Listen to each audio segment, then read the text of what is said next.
What's good, y'all? Welcome back. We are back to episode 130 of the No Name Wrestling Podcast. And man, all I gotta say is what a wonderful weekend. My birthday was yesterday. Had a really solid night one. Night two, I think looking at the card, we were like, it could be better, but WWE, they usually never give us two nights in a row of just good True. wrestling. They usually don't. And they over delivered. We're gonna get into everything. The opener, right? Because at first, I posted a TikTok about us predicting, and within 2 hours, it didn't matter. So we're gonna get into the opener, the ladder match, the main event, of course. We probably only won't talk about one thing. So first off, before we get into anything, y'all make sure y'all do what I tell y'all to do all the time. It's four things. One, if you haven't subscribed, go to the No Name Wrestling Podcast right now and subscribe. We're over 1,000. We're trying to get to 1,500. Y'all make sure y'all go subscribe. You got friends that like wrestling? Send them the pod. Let them know this is the best place to hear wrestling convos, wrestling debates. Like the stream. Comment if you're watching on replay. Share it to everybody. Share it to your mama too. Tell your mama, hey, don't you love your mama? Bless her with some good wrestle talk. Oh, what in the world happened? I guess I'm on my own now. Don't know what happened. Oh, okay, he back. We all good. I would have thugged it out. We all good. So make sure y'all subscribe and chant. Second thing I need y'all to do, if you aren't following the social media platforms at this point, go follow them. No Name Wrestling on TikTok and on Instagram. We posting consistently. We get you want all you didn't get a chance to see the show. Well, if you want to hear Lynn be nasty and Malik be optimistic and me be devil's advocate, Jade be pessimistic on Triple H and Nate crash out, y'all go follow the social media platforms, man. You already know what it is.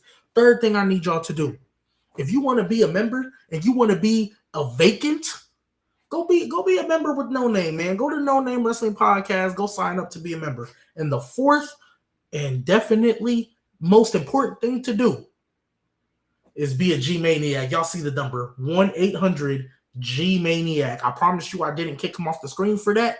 I don't know where he went. I don't know what happened. I don't know where he went. I guess Lynn's having technical difficulties. But y'all tap in, man. Well, I'm going to hope Lynn shows back up soon. But here is the thing. Well, first, I want to give credit to WWE where it is due. I want to give credit to WWE where it is due. Lynn, I don't know what's going on with your stuff. My mic was tripping, bro. My bad. I had to fix it. Once I plugged it back in, I couldn't switch it on without leaving. But hell yeah, my bad. We good. Jeez, man, lock in. But yeah, like you said, Mo was here, bro. Almost felt like Mo was here, bro. My bad. Sorry, Mo was messing it up. But like you said, night two was fire, bro. I cannot lie. As you know, a fan of night one, I kind of poo-pooed on night two. They over delivered. I'll say that because we had very low expectations. All I really wanted was Chelsea Green to win and Chad Gable to win. But then you get Kevin Owens, Roman and Seth do a banger job, and I can't complain. Right. So I think obviously, like I said, I'm gonna give them credit because WWE usually does not give us two nights back to back. They have not I don't think they've done it ever. Given us two, maybe 38. Maybe 38. Maybe. The one in Dallas. Maybe you could, but 39. They gave us good main events. But we also had the Final Testament versus the Pride. Yep. You know what and I don't mean? Don't talk about 41. 41 and 42. Like oof. But SummerSlam, again, night one was solid. We get to night two. Let's just go down the card. Yesterday, we started with the main event. Today, we're going to start with the opener. Man, so obviously, as a Finn Balor guy, I was just intrigued because I didn't think Sammy was taking this match. I know Finn Balor name used to be Finn Balor for the longest, but something just told me in my heart, Sammy's taking this pin today. We get to the match. I kind of rewind because I was out at the store. I was like, if they open, I'll catch it, right? I had to rewind as well. I rewind, and then I see Nick Aldis come out. I'm like, Oh, Gunther gonna be in the match. That's kind of crazy. Even though he did get He screwed, deserved so it. cool. Mm-hmm. Fine, but I was like, that's weird that you just gonna. He wrestled yesterday, so that's weird that we're gonna do a triple threat. But whatever, cool. And then he's like, hold on, there's one more. Genuinely, I'm shocked. I'm literally trying to think like, who would they put in this match? And so I'm trying to think of all the people Cody and CM Punk been feuding with on the road. Mm-hmm. I'm like, I'm literally scrambling. I'm like, I mean, they could do Johnny, but that would be weird to just all of a sudden. Part of me thought Drew. Up. Part of me thought Drew. I'm not gonna lie. I'm not gonna lie. I didn't even think about Drew. I was just like, maybe Johnny, but I'm like scrambling. And then I was like, who was in that Fatal 4-Way? Like, that's what I'm trying to think. Like, who was in the Fatal 4? Blah, blah, blah, blah. Kevin Owens' music came out. It came on the thing. Oh my gosh. I was like, yep, scrap everything I said. Finn, I'm sorry. Mm-hmm. KO needs this now. The perfect Give person. this to Kevin Owens now. And I called it. Oh, Kevin Owens is back? He's for sure pinning Sami Zayn. For sure pinning Sami Zayn. And Sami's going to be pissed, bro. He's going to be pissed on SmackDown. I'm ready. I'm going to give credit to Michael Cole and Wade Barrett in this sense. I know it kind of got annoying for some people. Wade Barrett was really harping on the fact, yo, Sami's getting screwed again. Why would they announce his last minute? And Michael Cole was like, hold on now. Finn Balor's getting screwed too. Yeah, true. Finn Balor's getting screwed too. He wasn't prepared for this either. And so the match, it could have went longer.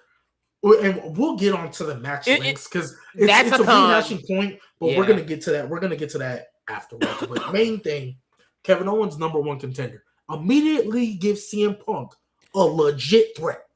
I would not be upset. I would not be shocked. And honestly, I would be happy if Kevin Owens actually beat CM Punk. I wouldn't be mad at it. I agree. I really wouldn't. Because that's just another interesting thing you can add. Another wrinkle. Ironically, the now better show in SmackDown. Well, at least for the main event. Bro, for the main event scene. I've been saying it. I've been saying it for it's weeks. Amazing what happens when Cody's not champion and CM Punk is on the show. All of a sudden, oh my God, SmackDown is a better show than Raw. I that's just something I noticed. SmackDown been a better show than Raw now ever since CM Punk went over there. That's all I'm saying. My gosh. But that CM Punk, that's an interesting dynamic you can do. That's gonna cook. I wouldn't be mad if Kevin Owens is like I would not be mad if CM Punk is not walking into Mania as champion. We already did Cody CM Punk. That was your WrestleMania main event. So if CM Punk is not walking into Mania as champion, I'm not mad at it. You still have the Sami Zayn aspect that technically that is kind of fucked up. That you just all of a sudden didn't tell him and just decided to do this the next day after your this clearly came about because you was about to resign as GM. I'm not caping for my boy. Don't do that. But I'm gonna say this: if KO wins, are we getting Sami KO? Because I can see it. I can see it at probably at Survivor Series. It's probably inevitable, but I don't want to see that shit. I'm over that. We just had a freaking street fight or whatever, before he got hurt. True. And then so somebody just said it too. So look, let me just lay out SmackDown's main event title scene. It's high. Let's just lay this out real quick. CM Punk, your champion. Cody Rhodes, who just got screwed. Randy Orton is now back healthy. Kevin Owens is your number one contender. Sami Zayn, who's been getting screwed. Gunther's in the mix. And you have Finn Balor, who, he was in the match too. And Damian Priest out here complaining to Triple H. Okay. Damian Priest, I don't really care about. Did they just lose the tag titles? I don't care about that. Yeah, nah, it was a DQ, but they about to lose. They about to lose it to Haku's sons, bro. Right. So that's what I'm saying. I love this right here because, and that's another thing they need to get back to also. I miss when matches on the card had some stakes that wasn't just a title. Facts. Number one contenders matches especially on a SummerSlam is important because now going in, I don't gotta wait till Friday to be like, oh, what's the next route? I know what the next route is, and there's still a bunch of plates spinning. So that is an elite 6 in your main event for the time being. And any one of them winning a championship, I wouldn't be shocked. If Randy gets 15, cool. Wouldn't be shocked, yeah. If I mean, Cody's probably gonna get it back eventually, but I hope he does it as a heel. Cody Yes. as a heel doing it would be great.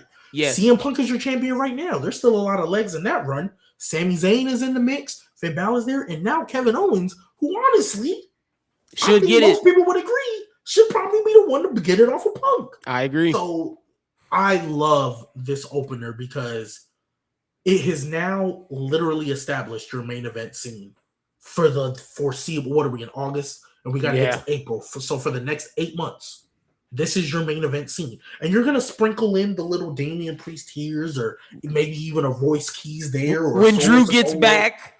yeah, Drew, even though he'll probably go to Raw because they do. I don't want to see Drew near Cody again, so please go to Raw. But damn, do we want to see Drew near Roman?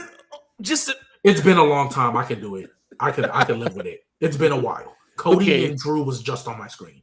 Yeah, fair. Drew and CM Punk were just on my screen. True. I can live with, and then, there's other aspects of Raw too that we can see. So I think this was once they started off like this for night 2, I said, okay.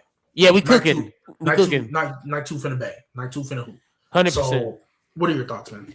Yeah, so like you said, Kevin Owens coming to this makes SmackDown that much more interesting. Like, I think he should win. And for me, I'm excited from a promo aspect. Like, CM Punk and Kevin Owens are about to cook on the mic. I can't wait for Friday. It just makes Friday that much more interesting. And then, like you said, we got a blood feud with Randy and Cody because Cody's about to not take this shit with Randy, so we have them locked up for the time being. What's Sami Zayn going to do in all this? Is he going to try to mess with Kevin? Is he going to try to mess with CM Punk? Where is he at in all this? Like you said, is Johnny Gargano going to get up? Because somebody, I forget who called him out on Twitter, but a wrestler said enough, and it was a SmackDown wrestler, and they put it on their Twitter or Instagram. I forget who it was, but Johnny might get a little feud. All I'm saying is Friday is interesting, and it starts with Kevin Owens, and I can't wait. Right. So, wait, where does Gunther fit in this? He'll be I mean, he'll be in the mix, but he'll probably end up. It'll probably be another feud, to be honest. He'll probably have a side feud, maybe with Finn Balor, because they did have a little stare down. Oh yeah, they did have a little beef. You're right. Yeah, so I could see that being. A side note, like a little feud, just to give Gunther something to do. Yeah, right. Because Sammy's the one that got pinned. You know how that's gonna go. Shoot, we might get a Sami Zayn Nick Aldis match. Fuck it. They already put him in the ring. I mean, I really wish he would have stayed like a full time and just got a new GM, but fine. I'm not tripping. And Triple H said he could get back in the ring. It's just it depends on if the story's right. It'll probably be Sami Zayn. I can see it. I honestly, that might be a Saturday night main event. I'm not gonna lie to you. It would cook, bro. It would cook. And I do agree with the comment. Money in the Bank has to come from Raw because my God, I don't know what Raw's gonna do now. Right now, with now that's SummerSlam. We'll get to future predictions for Money in the Bank later. Chat, keep sending in. Send your super chats if you got some thoughts. Oh, I think there was one that I forgot. Yeah, we do have some. Yeah. Hold on. From Rob. Shout out Rob, man. Again, hey, come vacant, man. Come join the group. Vacant, man. We back daily. Appreciate you, man. Boom. So that was our opener. I don't really have a star rating. Oh, that's the other thing I want to talk about. Shout out Nate. Shout out Malik. Shout out Mo. Shout out Jay, who couldn't be here today. I know they most likely feel the same way. So let me get into this a little bit. When Triple H was running NXT, and we had our takeovers were usually about 5 matches, sometimes 6. Great wrestling, great stories, and they all got plenty amount of time. Even if you look at NXT now, when they actually do PLEs, because I know it's kind of less than they have before, great stories, great wrestling, everybody gets time. I've never cared about Hank and Tank as much as I did when they won the tag titles. True. And that's because they got time to tell that story. Right? A lot of people have complained about the short matches I think not necessarily for SummerSlams and Manias, but like for other, like even your B shows, people have complained about how short the match cards are, this, that, and the third. The problem is not how short the match cards are. The problem is how short the matches are. That's the issue. It's gotten progressively worse since they got to ESPN. But even on Peacock, if you're only going to have 6 matches on a one-night PLE, I think that's a perfect amount. I actually love the fact that this show started at 5 and we were done by 8. I love it, personally. For me, though, if you're going to do that many matches, there should be literally zero reason. There is not a reason you can tell me that these guys can't get 15 minutes each match. Facts. Let's just break it down mathematically. If you have 6 matches on the card and each match bare minimum goes 15, let's just say each one hits 15. That's 6 matches. That's an hour and a half of wrestling. Even if you want to put 15 minutes of ads in between each one, hour and a half of wrestling, hour and a half of ads, you still get your 3 hours. Yep. Even if you want to do that, mind you. Even if you want to do that. So take into account the ads, which are pretty much like 5 minutes between each match because ESPN is just ridiculous. Ads are 3 minutes. The entrances take their time. And then you have the matches themselves. So my logic is, if you have 6 matches on a card and your limit is 3 hours, let's just say they said you can only do 3 hours. There should be no reason you're not bare minimum hitting 15 matches per. No reason you're not hitting 15 minutes per match. Because your ads, even though we complain about the MOD, they're not going to be 15 minutes long. You're counting your entrances. That should be bare minimum. Right. If you only have 6 matches on your card. I get the fatal 4-way. I can even understand if maybe, hey, Kevin Owens just got here. Let's not do too much. 8 minutes? Crazy. Danhausen and Dom, I'm cool with that being 6 minutes. I don't care. That's a comedy match. Don't care about that. The ladder match, though, you can't give that 15? Chad Gable and Penta, bro. You can't give that 15? You know what I mean? Like, that's my logic behind it. If you can't give that 15 minutes, that's a problem. So, again, I don't think the match card length itself is an issue because I love the fact that this show was done at 8 o'clock my time, Central Time. I remember when pay-per-views used to go from 6 to 11. Shoot, we talk about AEW going until 1 in the morning, but shoot, at least I know I'm going to watch some elite matches when I see it. There should be no reason we not getting 15 minutes for most matches. Now, maybe not all, because, like, depending on who you got, like, I don't want to see Jay wrestle for 15 minutes. I don't want to see Dom and Danhausen wrestle for 15 minutes. I don't want to see, a throwaway. I don't want to see the Bellas and Paige and AJ Lee go 15 minutes. But Penta and Chad Gable can't get 15? A fatal 4-way with one of the 4 of the best workers in your company can't get 15 minutes? That's an issue for me. I agree. Go ahead, Lynn. I agree with him 100%. That's a problem, bro. Like, I'm glad that Roman and Seth had the time that they had. Great main event, but like, I expected more from Penta and Chad Gable. Like, it didn't go long enough for me. Like, right when they started to cook, it's like it's over, and then the finish felt abrupt. That's the thing with these short matches. The finishes always feel abrupt. Yeah, it's like one of those. I don't know, man. It's one of those. I guess new things we have to adapt to in this new era. They got the ESPN, so they got it. Mainly only happens with the big 4, like the bigger PLEs. The B-level PLEs is only 5 matches, so they got to extend the times out. But they don't even do it with that. Mania and SummerSlam. Well, most of those matches are getting 15. Most of those times, those shows run like 4 hours. So, with SummerSlam and WrestleMania this year, we had a lot of matches that were under 15 minutes. Besides, obviously, the main events, most of them, and it's just like the main events usually deliver, but your undercard has to be somewhat presentable. You know what I mean? Like, right. You want to get into it. So I mean.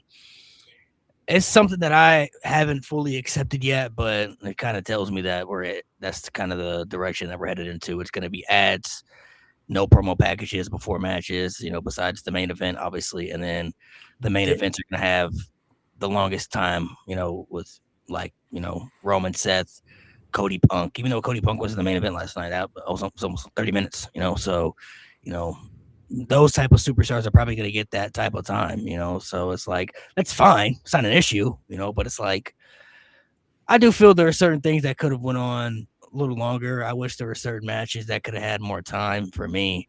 But I think SummerSlam overall though was a success. I think it was combining. Oh, Both it nights, definitely was. combining both nights together. It was a good show. It was a good PLE. It was presentable. You had some returns. Most of the matches were good. I don't even really think there was a really really bad match. Like there were some matches I didn't care about, but I don't think there was a match that was like terrible. There were some matches that whatever. Yeah. But like Dom and Danhausen getting a video package is crazy. Yeah, that was wild. Yeah. Dom and Danhausen, when I walked away and I saw they got a video package, I said, "Are we serious right now?" Yeah, Dom and Danhausen get a video package, bro. Listen, I said this. I don't know. I don't know if I said this in the chat. They love Danhausen more than LNA, bro. They are like fully. They are fully behind Danhausen, but he has a role that just fits him because everybody knows his role. I think he understands his role. WWE understands his role. Like he's not going to be your world champion. He might not even have to hold a championship, for being honest, but he's going to get TV time. He's getting reactions. He's a goofy comedy gimmick. You know what I mean? So it's like, in fairness to Danhausen, they're protecting him too. He hasn't even lost a match yet. Yeah, he's undefeated, bro. In fairness to Danhausen, they do go crazy every time it comes out. Every time. His gimmick's it's working. It's working. Yeah. I mean, it's got. He's a top seller, bro. He sells more than Roman and Cody. Like that shit's crazy. Yeah, he the little kids. I ain't gonna lie to you. And once you start getting the little kids, you're pretty much solid for me. Yeah, he's in there, man. He's in there. Could he get a title run? Not a world title run, like just some title around Halloween. I'm just saying he can get the speed title or the 24/7 title. He might get a US or IC title. I'm not gonna lie. He might get one. Around Halloween, bro, when they start wearing the mask and we get it would be great if he found himself a tag partner. Find himself a little. See that I can believe more than a singles. He got to find himself a tag. Like him and R-Truth would be crazy, bro. Oh, that could be. That could be. And I would love to see how creatively they can find accidental ways to win every match. That would just like that would be very very. I would get behind that. I do want to talk about. Oh, I'm sorry. Go ahead. No, I would say like just like ways of like R-Truth, fucking up something and Danhausen cursing. Like that would be some good entertainment stuff. That would be good entertainment. Go ahead. What were you gonna say? Yeah, I do want to talk about this next match because I have seen a lot of people hating on the decision, and I actually don't. Yesterday, me and Lynn talked about how when we were talking, and Mo too, we were talking about going into this match of Trick and Corbin. Obviously, we all feel like it should be Melo, right? I feel like even though Melo's already had a reign, we feel like it got cut short, and we feel like there's still a lot of legs left in Melo. However, Trick is not a babyface. I don't know why they keep wanting to make him a babyface. Because this company has literally shown me multiple times that they can make good heels and the heels get cheered. Yeah. I saw Roman do it for years. Even when Stone Cold was a heel, when The Rock was a heel, niggas get cheered, right? It is what it is. If you're that big of a star, you're going to get cheered. Right. So the first issue that I feel like they're misstepping with Trick is trying to turn him babyface. That's the first issue I have. Second, Baron Corbin. Winning this match wasn't an issue for me, especially because y'all know my logic. And if y'all are new to this chat, there's 142 people in here, 151 like the stream. But if you're new to this chat and you haven't heard me say this, I absolutely hate more than anything in wrestling when you debut a new character, a new gimmick, a new anything, and they lose right away. I hate that. I think that is the quickest way to literally waste your time. If you're going to do all this work and debut somebody coming in, especially somebody who's been there before, and Baron Corbin has talked about how he felt like there was people trying to sabotage him because when they sent him to NXT, they sent him down there to die. True. And he got over. The Wolf Dogs got over, right? Ooh. Yeah. I missed that. Anyways, when you re-debut or debut a new gimmick, and they lose right away, that is the quickest way to tell an audience, oh, you don't need to care about this guy. It doesn't matter, right? It doesn't matter. So when Baron Corbin debuted and started beating people up and, basically saying, I want that U.S. title, yes, he should win that match. He should win that match because if he loses right away, who in this chat, online, who cares about Baron Corbin after that? Let's be real. Let's just be honest. Who cares about Baron Corbin if he just loses to Trick? To jump in, I'm actually on G side. I actually like the decision of Baron Corbin winning. For two reasons. One, I agree with Baron Corbin coming back. If he had lost this match, everybody's gonna be like, "Oh, he just came back to lose." That's his position again. He's Matt Cardona. He just came back just to. Literally. He just came back just to be a loser. Which just I mean, to be a body. That could be fine for him, but it's like you could do something with Baron Corbin this round. And two, I think Trick Williams is potentially could be in the conversation of Money in the Bank. That's right around the corner. Like I think he could be in that conversation of they might take the title off him because they might want to be like, all right, we got Money in the Bank, got a whole year to do something with it. We can figure it out. You know what I'm saying? Like Trick Williams is over. Like he has something that they could potentially want to look at as we could level him up. It should have been Melo. We all know Melo should have been in that position, but for some reason, they ain't rocking with Melo right now. Don't know why, but they just don't see him as somebody that they value right now. So going with what we got, Baron Corbin winning to me made the most sense because if he had lost his first match back, it kind of just feels like, all right, well, he's just back to do what he was doing before. But now you actually give people a reason to at least seem like he feels relevant because now he's the U.S. champion. And like I said, Melo potentially could move to Money in the Bank. I'm not saying he'll win, but I think he'll be in that match. And I think he has to be considered an option of a favorite to win that match. So Melo, and if Trick doesn't win Money in the Bank, he can win the title back. There's still things you could do with him. Like, I don't think Trick is done. I do feel like Baron Corbin winning, though, was a very good decision because now we can at least see how they really feel about Corbin because this run as champion can tell you a lot. If they actually put time into it and he's doing things that actually make the title feel relevant and they actually give him a good presentation, all that stuff. I don't know, man. Baron Corbin could have, maybe coming back was a good move for him. Don't know yet. But if he had lost off Rip, though, I would have immediately felt like, yeah. Especially because when you look at somebody said Baron Corbin didn't need this win, or a Trick needed it more than Corbin. Somebody said something like that, and I was like, absolutely not, because Trick is going to be fine. Trick is going to come out, whoop that Trick, and just like you said, Malik, before we started this live, there was a bunch of people in the chat already saying Trick's winning Money in the Bank. Now, do I think Money in the Bank should go to somebody on Raw? Yes, please, because as we said earlier, not Trick, it should be Braun Breaker to me. Right, but as we said on earlier, SmackDown is now the better show by far. It took 3 weeks, and CM Punk winning that title. SmackDown's main event clears, and their mid card is probably same tier. Chad Gable just won, so we'll see how that looks. But probably same tier, if not better. Baron Corbin theme ain't terrible. That's an okay theme, bro. What y'all talking about? People say this thing is ass. I guess I think it's cool. I think people just missed the End of Days. It's cool, but End of Days is a better one, but I didn't dislike it. It's whatever. It's cool. So, it's cool. Lynn, how you feeling about Baron Corbin winning this match? I think y'all convinced me. I think, especially Malik with Trick being Money in the Bank, I could definitely see that for sure. And it's like, let's see what you can actually do now. Like, all right, we gave you a little title run, cool. Now let's see what you do without the title. And I guess I'm interested to see this Baron Corbin feud with Melo now. Why not? That's a better dynamic than Baron Corbin and Trick. True. I mean, he potentially could do something with Melo, yes, but I don't know. I just don't think they care about Melo, bro. They haven't given me a reason to feel like they care about him at all. Like, they've taken him away from PLE matches that he could have been in. They've sacrificed him in spots, for other people. It's just like Ilya's still in catering, by the way. True. Yeah, and like Ilya been gone for a minute, bro. Like, I think Corbin gonna be beating like the Matt Cardonas and shit at first. He gonna be beating the nobody right now. That's what he's gonna be doing. Oh shit! And then also too, to comment on Trick, and I feel like the past 2 episodes we've been on, I feel like I've been going hard against your guys. You have, bro. But when it comes to Trick, bro, this Negro better learn some in-ring IQ and better learn how to be a little bit more consistent because they're trying to turn him babyface. And we already saw how that went once he won the title. I think the build-up on the way, perfect. Ilya was a great contributor into making Trick look as good as he did. I think Ilya did a better job making Trick look like a babyface than Melo ever did. If I'm just being real. That's a fact. If I'm just being real. So I know he can do it. But now especially if they still gonna be putting him with Yachty, and especially the way he came out. He won his first WrestleMania talking mad stuff like, hey, it don't matter.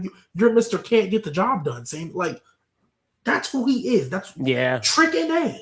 That's the best version of Trick.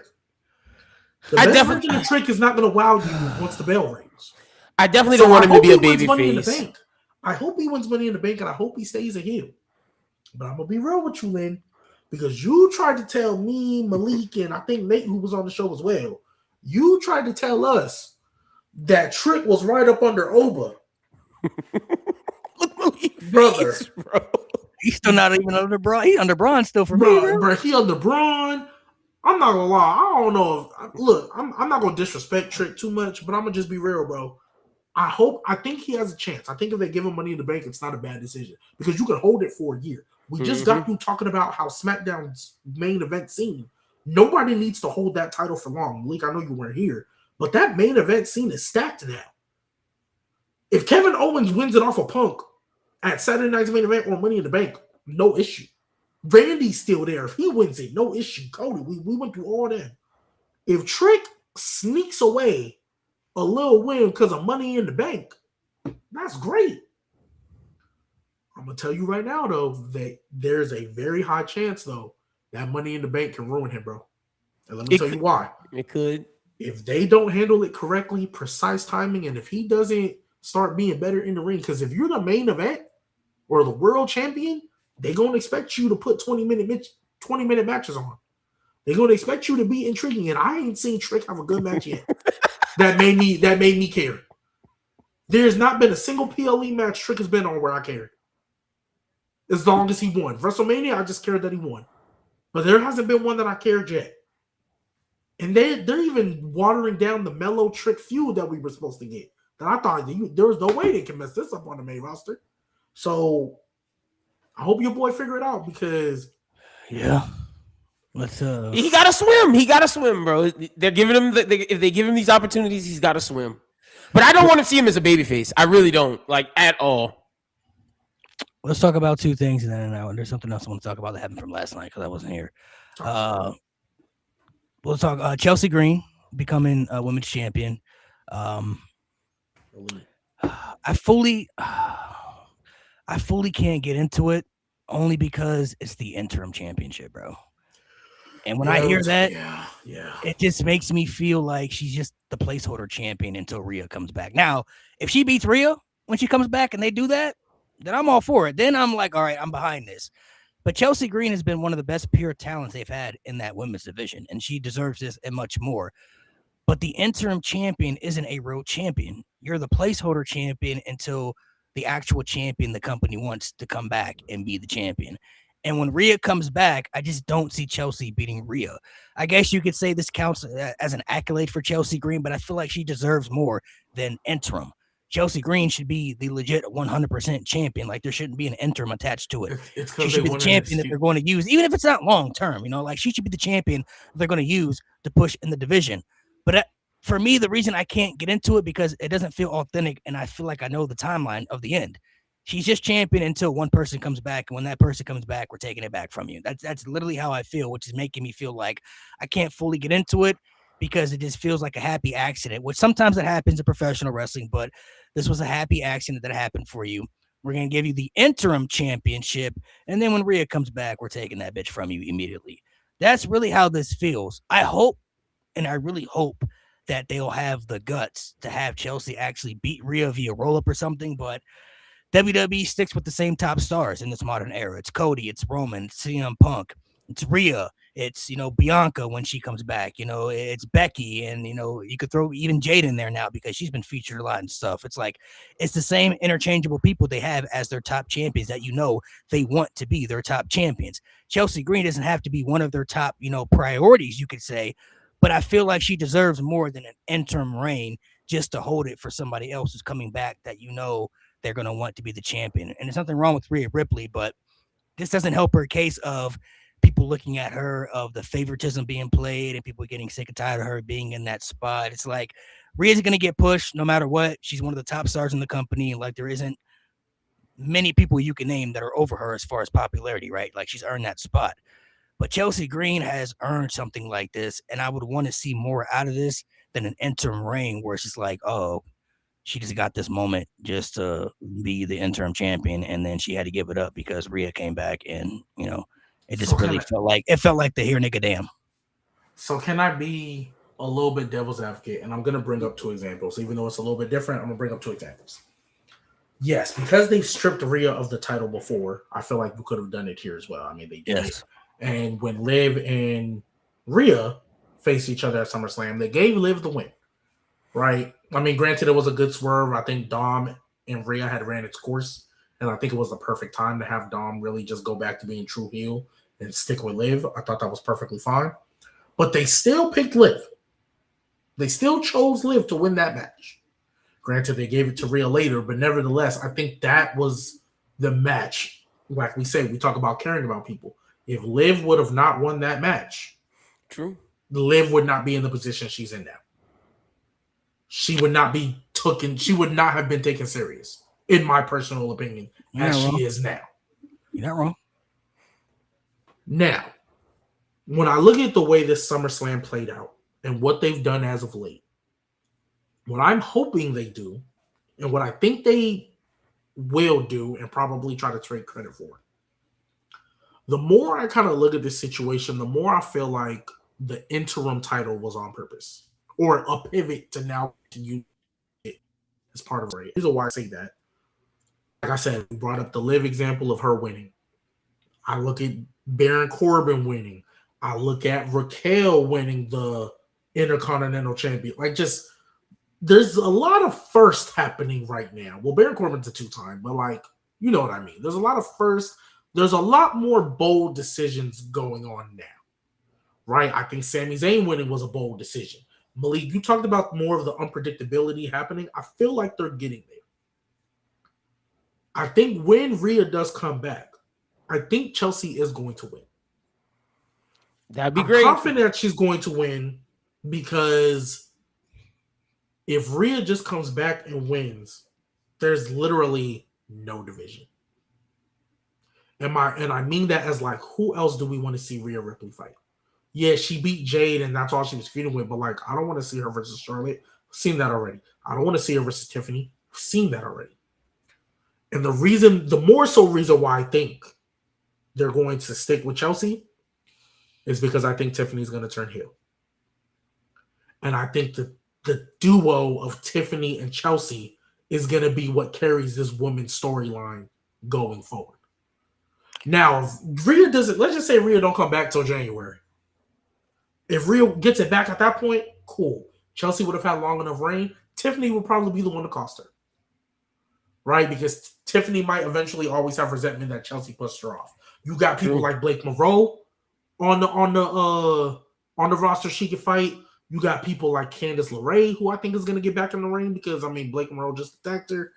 There's different things you can do with that where I would be okay. Rhea, I don't think is going to be gone for long. If she was going to be gone for long, I don't think they would have gave the interim. But I'm confident that they're going to give Chelsea the win against Rhea when they get there. I misspoke, y'all. I didn't mean that. I misspoke. To add to what G's saying, just a little fire to it. They have been trying to make Chelsea look more credible in the ring every Friday. Like, she's been actually wrestling and not winning in a comedic fashion. They've been doing that for like 2 months now. Like on the lowest of keys. So I hear what everybody's saying.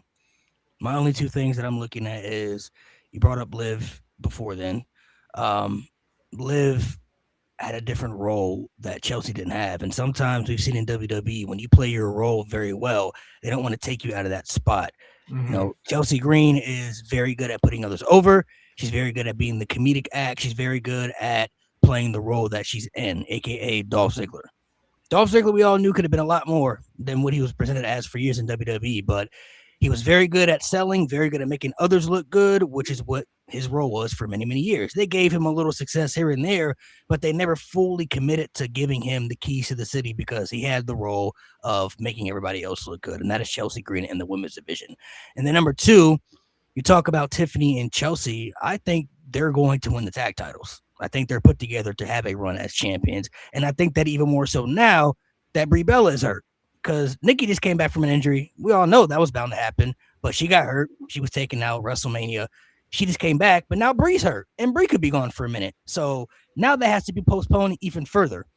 I think they're going to give those two ladies a run as the tag champions because they have chemistry and they have characters that kind of fit together, and then you can do the turn and everything like that. But I just don't feel like they're committing to Chelsea the way they would Liv, because Liv is somebody that was evolving into a superstar that you could see at a level of, oh, that could be a main eventer right there in our women's division. I don't think they view Chelsea that way. I think Chelsea is, once again, the interim. She's the here. All right, we're going to reward you for your success. And the crowd is behind you, so you've earned it. But it's temporary. Just like Sami Zayn.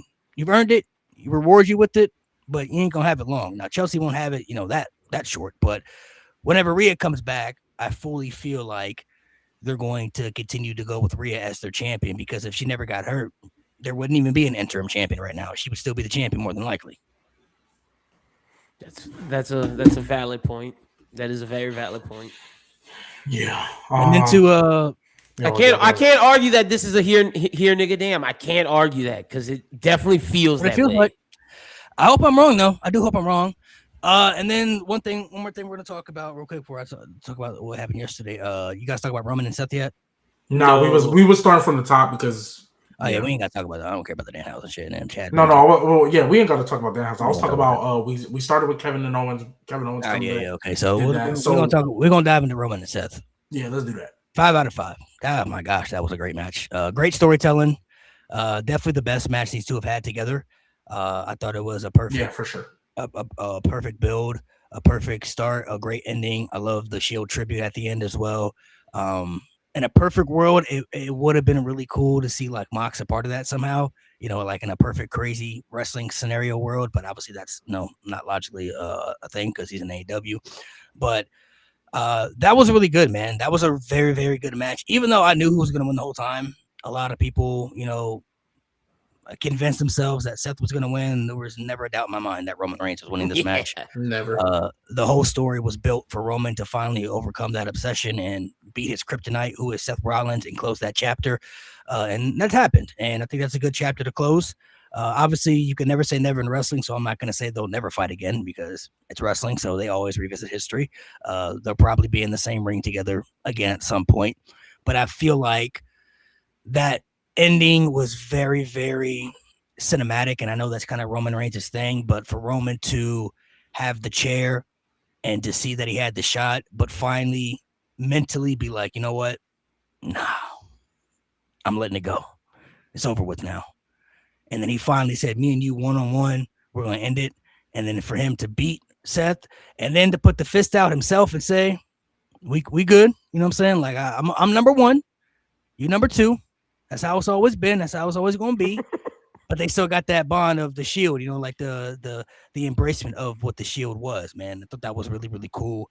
The Shield was a crazy peak during that time, and don't know if we'll ever see a group put together like that randomly where 3 guys go on to have the amount of success that they've had. But I thought that was a very, very, very well put together a very well put together match and a put together story for it to have the conclusion of the ending that we got. I still don't know if this is Roman's best match of the year because that CM Punk match was pretty crazy. It was. I don't know if I would say it was better than the Punk match at Mania, but it's definitely up there. I think also too, for the people out there who still feel like this version of Roman is kind of the same, this is a different Roman than it was before when he was champion. He's not winning matches with the bloodline. He's not doing none of that shit anymore. He's been winning by himself to prove like, hey, I'm the guy. You know what I'm saying? I've always been the guy. Like, he's been doing everything by himself, which was one of the biggest complaints that people had, during that bloodline run, the first run and everything. So he's been doing everything by himself. He's been showing up way more than even expected. Like, this is probably the most we've seen of Roman on our TV screens. And gosh, maybe 2021, like thinking about it, like just off the top of my head, like the most we've seen him like actually show up and do certain things, even though he doesn't wrestle all the time on like Raw and stuff like that. But like, he's been on TV majority of the time of the year, if we're being honest. He may have missed a an episode here and there, but like usually he would take like a month or two off. He's only like the max this year. I think it's been like 2 weeks or something. So you know, he's been more active this year. I am interested now to see where do we go from here, because Roman's going to be on Raw Monday. What direction do we possibly go in now? So let's get into that thing, because we kind of talked about it yesterday. I mean, I feel like I've hammered this point over and over, so I'm not going to do it again. But if you weren't there, Malik, I'm pretty sure you saw the TikTok. But my logic is, I know how this company likes to work, and until they show me otherwise, I don't see a world Obafemi doesn't take the title off of Roman until WrestleMania, because you think it's going to be Mania? Yeah, because okay. Brock Lesnar just called on the next big thing. He main evented night 1 over Punk and Cody, which, let's be real, how many people have done that? And they don't like, Roman doesn't lose on B shows. Well, it doesn't lose titles on B shows. Roman Reigns doesn't lose titles on B shows. So the only B show where I truly believe there was a chance he would lose was Clash at the Castle. That was the only B show. If it's not going to be over, then who's next? He got to fight somebody. Oh, well, that's what I was going to get into. As far as who's next, honestly, and it probably won't be till Money in the Bank, because what I think is going to happen on Raw, he's going to go look at the Bloodline and yell at them for losing. I think we're going to Definitely. back. I think we're going to get back to the family dynamic stuff that they started with. He just hasn't really done it because he's been focused on Seth. Yeah. And now that stuff is out the way, it's going to be like, I handle my business, I beat Seth, you niggas lost. Yeah, for real. We're going to get back to that dynamic. So I don't think he's going to have a challenger for a minute. But once we get to Money in the Bank, if it was me, I would go Penta. Penta would win a number 1 contenders match. He's not gonna win. Listen. He's not gonna win, obviously. But if Penta just lost his title, granted it's to Chad Gable, all due respect, the next thing you do with Penta so that he still feels relevant, a match with Roman Reigns, that's great for Penta. And Penta and Roman Reigns will put on a banger. They could have a good match, yeah. All I'm saying is that's who I think would be next. I'm not obviously, like I said, I don't think Roman Reigns is losing until Mania. So he just needs to put on good matches from August to April. That's all he's got to do is put on bangers. So, I think a number 1 contenders match and Penta winning, it's not going to be Javon. Who else is on Raw? I can tell you who exactly who's about to be. It's gonna be LA Knight, bro. Bro. Yeah, because LA Knight's gonna say we whooped y'all's ass. Wait, hold on. First of all, everybody's saying like Penta who, and the disrespect to Penta's crazy. That's 1. 2, y'all mean to tell me y'all would rather see a Roman Reigns LA Knight match over a Roman Reigns Penta match? At least it's new. No, you're right. Something we ain't seen before. I've seen LA Knight, Roman Reigns. I know it's gonna be LA Knight because he been fighting the Bloodline. Yep. And you know what's gonna be crazier? This is exactly how it's gonna go. It's gonna be Roman LA Knight, and that's when Solo's gonna turn and get back in the Bloodline. I hope it will only be LA Knight. That's exactly how it's gonna go. Because there's no way Solo's not joining the Bloodline at some point. Everybody knows he's going back at some point. I don't think he is, bro. I don't want him. I guess that's where we disagree. I don't think he is. No, I'm not saying he should, but there's no way they're doing this whole Bloodline story again without him not in it, bro. But I don't think he's gonna join. I really think Zilla's showing up, and they're gonna beat on Solo. He's in it too. They're not gonna have a 6-man faction. They may not be. They're not gonna have a 6-man faction. They may not be in it for long, but they all gonna be in it, bro. They all gonna be in it, bro. They all gonna be in it. And I don't think they'll all be in it because I don't think they're gonna bring Zilla up to be in the Bloodline immediately. I think he'll be in NXT at first. I think he'll do a little NXT stint at first, and that's when they'll kind of start to build him a little bit. But that's exactly how there's no doubt in my mind Solo's going back to the Bloodline. Now, he won't be what he was before. He can't go back to the Enforcer because he's too goofy and he's too funny now. Like, he can't do that anymore. Like, it's just... Honestly, bro, Solo was the one person I can't see. There's no way I don't think he's not going back, bro. I don't think he is, bro. Come on, bro. They're not doing his whole Bloodline without him. Explain. Well, let me get the super chat out the way, and then I'll explain why. So, shout out Nick Donalds.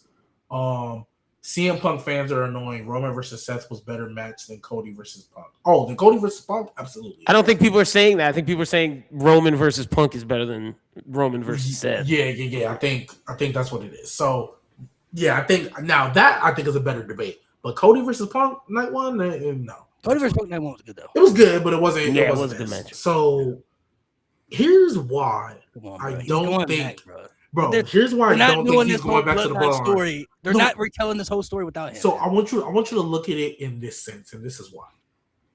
Sami Zayn was originally not supposed to be part of this bloodline.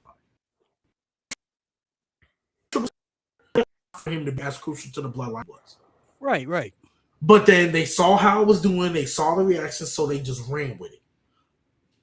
I think the original plan was for Solo to go back. And they're seeing the crowd go crazy for this man. Bro, when he did the Oos thing and they all went crazy.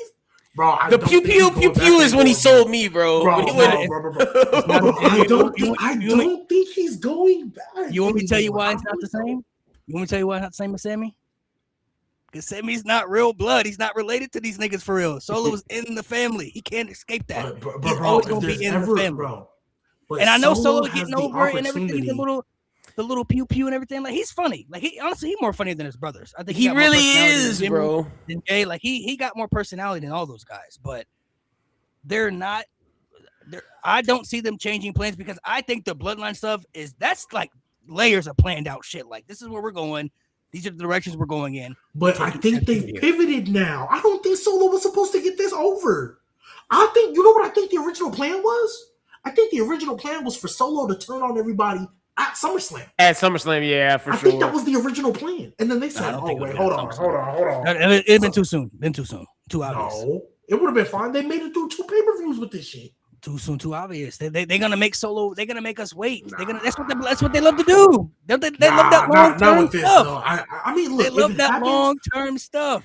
So look, I'm gonna put it like this: if Solo goes back to the bloodline, I feel like that would be really disappointing because you had an opportunity. This is literally the most over Solo has been since he was the enforcer. Ain't no matter. I would argue he getting bigger reactions now than when he was the enforcer. My thing is, if I'm their family, I'm looking at this like, nah, bro, you shouldn't come back. Like, if I'm his brothers, I'm saying he shouldn't come back. I really think That's not how they got the work, though, pool bro. he got, That's if not how Roman they got the work, though, pool he because got- they're a family that can fight and civilize, but at the end they have this, and I'm talking about just them, the way they present it on TV. This isn't like you betray me, we can't be cool again. They have a purpose. And when they say it's time to come back together, especially if they say them ancestors, hey, the ancestors say you gotta go back Solo. Then but the elders haven't done that yet, though. that could be the excuse, though. That could Hey, be but like, look. Here's the thing. Because again, they believe in respect of the elders type stuff. You know, yes, like, they do. For But sure. Solo, if Roman Reigns and they really got the pool and Paul Heyman still, because I'm pretty sure Paul Heyman's still working with these niggas. If they got the pool and creative like they say they do, and like we assume, right. I have no doubt in my mind they like Solo over now though. He can't join us now. Yeah, like in real life, can't outside do of the this now. outside of the He can't character, join us now. they gotta be feeling like he's over. Because They need him for war games, here's what bro. I Come on genuinely now. think. Here's what I genuinely think, They need him for war games, bro. bro. No, He's the it's gonna fifth be on member. the other team. I think Solo gonna be And that could be when he turned right there. I was about to say that's when he turns, and man. that's when he flipped. Oh my god! I hope, It bro. could be I that hope way. he don't. I hope he don't. I Either hope way, he doesn't, 'cause honestly, Solo. either way, bro, honestly- I want to see Solo win a singles title now. What if we said that about Solo? Let me make this clear. Never. I'm not saying Solo should go back. I like what he's doing right now. I like the positions that he's in. But there's just no way they're telling the story of him not going back eventually. Now, what they could do to make it interesting, Solo could go back, but him and Jacob could be like the manipulators in the group. Like, all right, we're gonna be back, but we're not really back. Like, we here to be back, but to really destroy it type stuff. So it's like, oh, we're in it, but like, So what? You think Solo gonna infiltrate the bloodline and end them from the inside?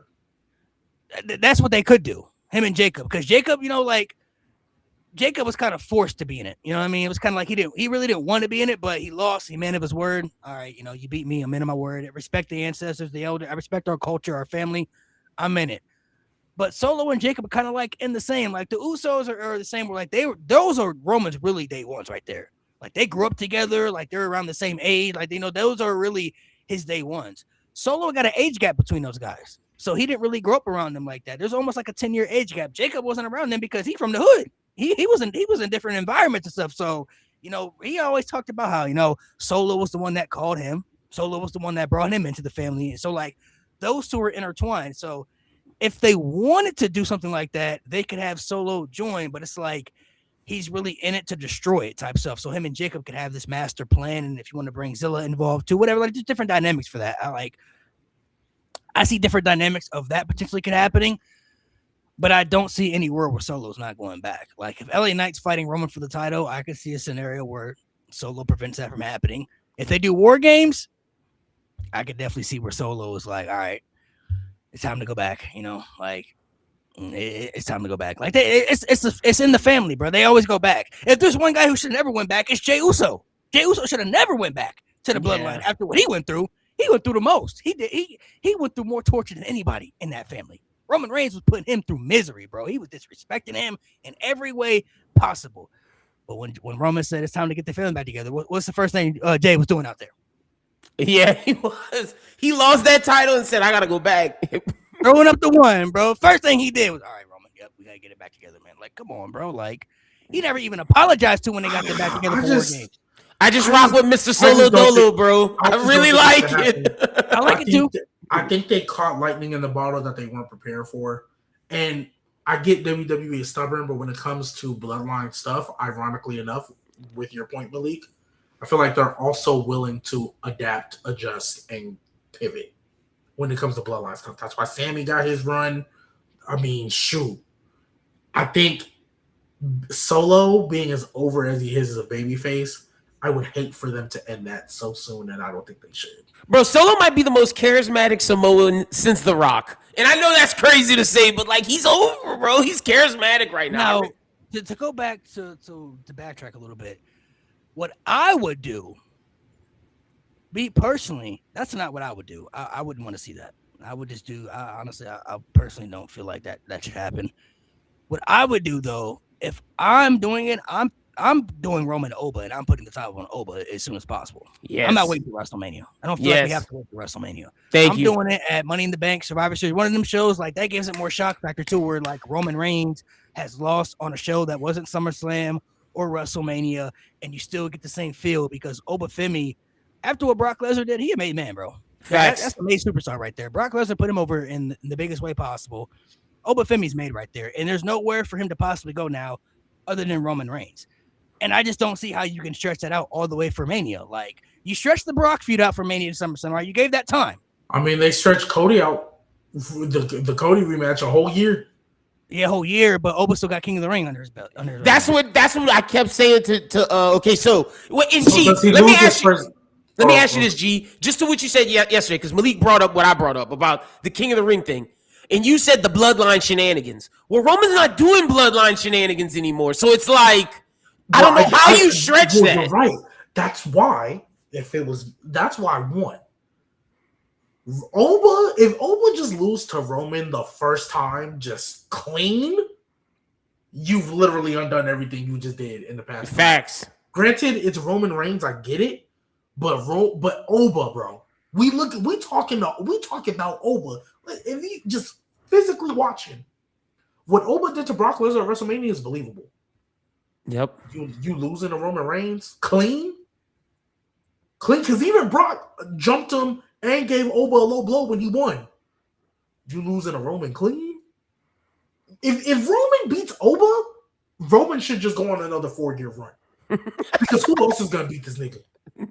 Which is why. Push your mic back a little bit, Lynn. Somebody said it's too close. Not you. Oh, okay. If Roman beats Oba, Roman might as well just hold the title. If he beats Oba, it's gonna have to be bloodline. It's gonna have to be. But if he's not doing that anymore, I don't think you can have this match this soon. Oba should not be losing to Roman. If he loses clean, it's gonna diminish when he actually does win it. I don't think he should do that. I really don't think he should do that. We saw Oba kick out a 6 F5, 6-7 to beat him. We saw this nigga kick out of a tombstone on the real match of the ring, bro, and Hulk up and everything, and get a dub over Brock Lesnar. If Roman does beat, I mean, I can see WWE stretching it out, so maybe they'll do it at Mania. I don't know, but I don't think they're gonna wait to give us Oba versus Roman until Mania. I don't see how they could do that, but if Oba were to lose, it would have to be the bloodline. Like, it's gonna take all them. to But keep Oba down. he just did all of this, and that's what I said yesterday. It would have to be the most OD bloodline shenanigans and 5 super spears. But even then, Roman, you just beat Seth clean. That's what they call Solo. And there was an opportunity for the bloodline to come down, Solo. and they didn't. This nigga said Solo. Solo. What are they gonna call Solo? Hey, listen, we got Oba, man. We got an Oba problem. We need you in there, bro. Roman go hit him We're with the gonna call classic Solo. Solo. So this is. I think Lynn might have said this yesterday. This is an option I feel like they can do. Or I might have saw it on TikTok or something. If he goes through the bloodline one by one. No, that's me and you both said that, like about how because I said go each through of the whole roster. Yeah. But if he goes through the bloodline specifically, like if Jacob is his last thing he got to go through, because if Jacob gets a pin over, you already know Winter, Jake. I wouldn't hate it. Jacob, I believe, can do it. There's only a few people that I would legit believe could beat Oba, like pin him. Jacob is one of them. Braun Breaker is the other, and because he's fucking done it already, Cody Rhodes. Those 3 other than Roman are the only ones I could believe would get a pin over. I love CM Punk. Don't think he would do it. So if it happens, cool. But Raw is gonna tell me everything I need to know. Raw is gonna tell me everything I need to know. There's no way if that he comes out to Roman and sets a challenge. Roman, I'm sorry, brother, you gotta lose. But then it's like just got your bloodline together, and you're losing in October. Maybe I could be wrong. Maybe Solo cost Roman the championship. Maybe that could be a scenario. Maybe he bro, like Malik said, Brock Lesnar, Oba was so confused that he didn't even want to go back in the ring. Brock Lesnar had to look at him and say, "Nah, come back. This real." Like you don't have that guy lose or have to go through the bloodline. He just like, what do we do? Like he doesn't have to fight like Jimmy Uso. Brock Lesnar just said he's the nigga. Like what do we do? Like if they do it at Survivor Series, because I'm gonna be there, by all means. Survivor Series is a big four. They could do it there. But it's just money. I'm really, because if this is up to me, I personally don't believe Roman has to lose it at WrestleMania, but WWE does. I'm thinking in WWE's mind, Roman is not losing until Mania. They brought him back and reran the bloodline to get these ratings up, to get ready for Saudi. I don't see a world they just have Roman lose before Mania. And let's be real. Roman without the title, it's all right. It's cool. But it ain't him with the title. Like that stuff he was doing with Bronson Reed, that was cool. Tribal Thief, that was nice. I feel they should give Oba the title before Mania. They got to, bro. That's what they should do.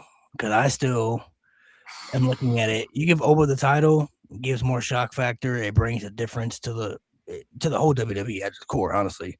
So then what do you? It makes everything feel different. Well, honestly, the other thing too, and I understand why you see that, because you, and I think Lynn, you do too, y'all still believe Rock and Roman is happening in Saudi, and I don't. Yes, 100%. I do. Yes, and that's why. Yes, that is understandable why y'all think that. Yes, that is understandable why y'all think that. Because I don't believe it's happening. Roman is walking in as champion. It's Roman and Oba night 2 WrestleMania summer. I agree with Malik's videos and about they A-Rab love him in Saudi. Hey, when Oba came out of Saudi, they was going crazy. That's my night 2 main event for me. I don't see a scenario where Rock and Roman's not main eventing, bro. I don't think The Rock wants to do it, bro. He got a busy schedule. No, and see the fact that Rock's movie's been flopping. That's what I'm saying too. Well, it's just a live action Moana. Ain't been doing them boxes. It's been more than that. It's more than that. What other movie he came out with? Black Adam did do well. Black Adam did do well. The movie. Black Adam was like Red One didn't do well in the box office. Smash It. Red One didn't do well. Smash Machine didn't do well. Smashing Machine was ass, bro. Smashing Machine. That was a good movie though. It was a good movie, but it didn't do well. I don't think he's coming, bro. I really don't. Well. Saudi got too much money, bro. This people got to understand. This the same place that was asking for dead wrestlers to wrestle for the big show when they first were going over there. People that weren't even alive. They wanted Andre. They wanted Yokozuna. They wanted all these other people that are not even here anymore. They know they got a chance to have maybe the biggest match ever, and this probably could be the last time you could see it happening. There's too much money. There's too much investment, too much money. They get everything over there now, bro. They get all the sports events. They got all the stuff over there. You got everything you could ask for. Everything lined up. There's no world where I don't see that match not happening in Saudi next year. Yeah, I agree. I guess my thing about it, I need them to confirm and like tell Rock he can't get out the contract. Until, or like they can't take that title off Roman until Rock signs the paper. I'm doing this in Saudi and I can't back out. We're not gonna know till next year. That's the thing, and they're not gonna start building up till next year. But when are you, in your brain, Malik? When are you giving over this title? When is he beating Roman? Money in the Bank. When in your brain is it confirmed that? Because if Rock and Roman, let's just say we don't get Rock and Roman, but you still take the title off of Roman, what does he do after that?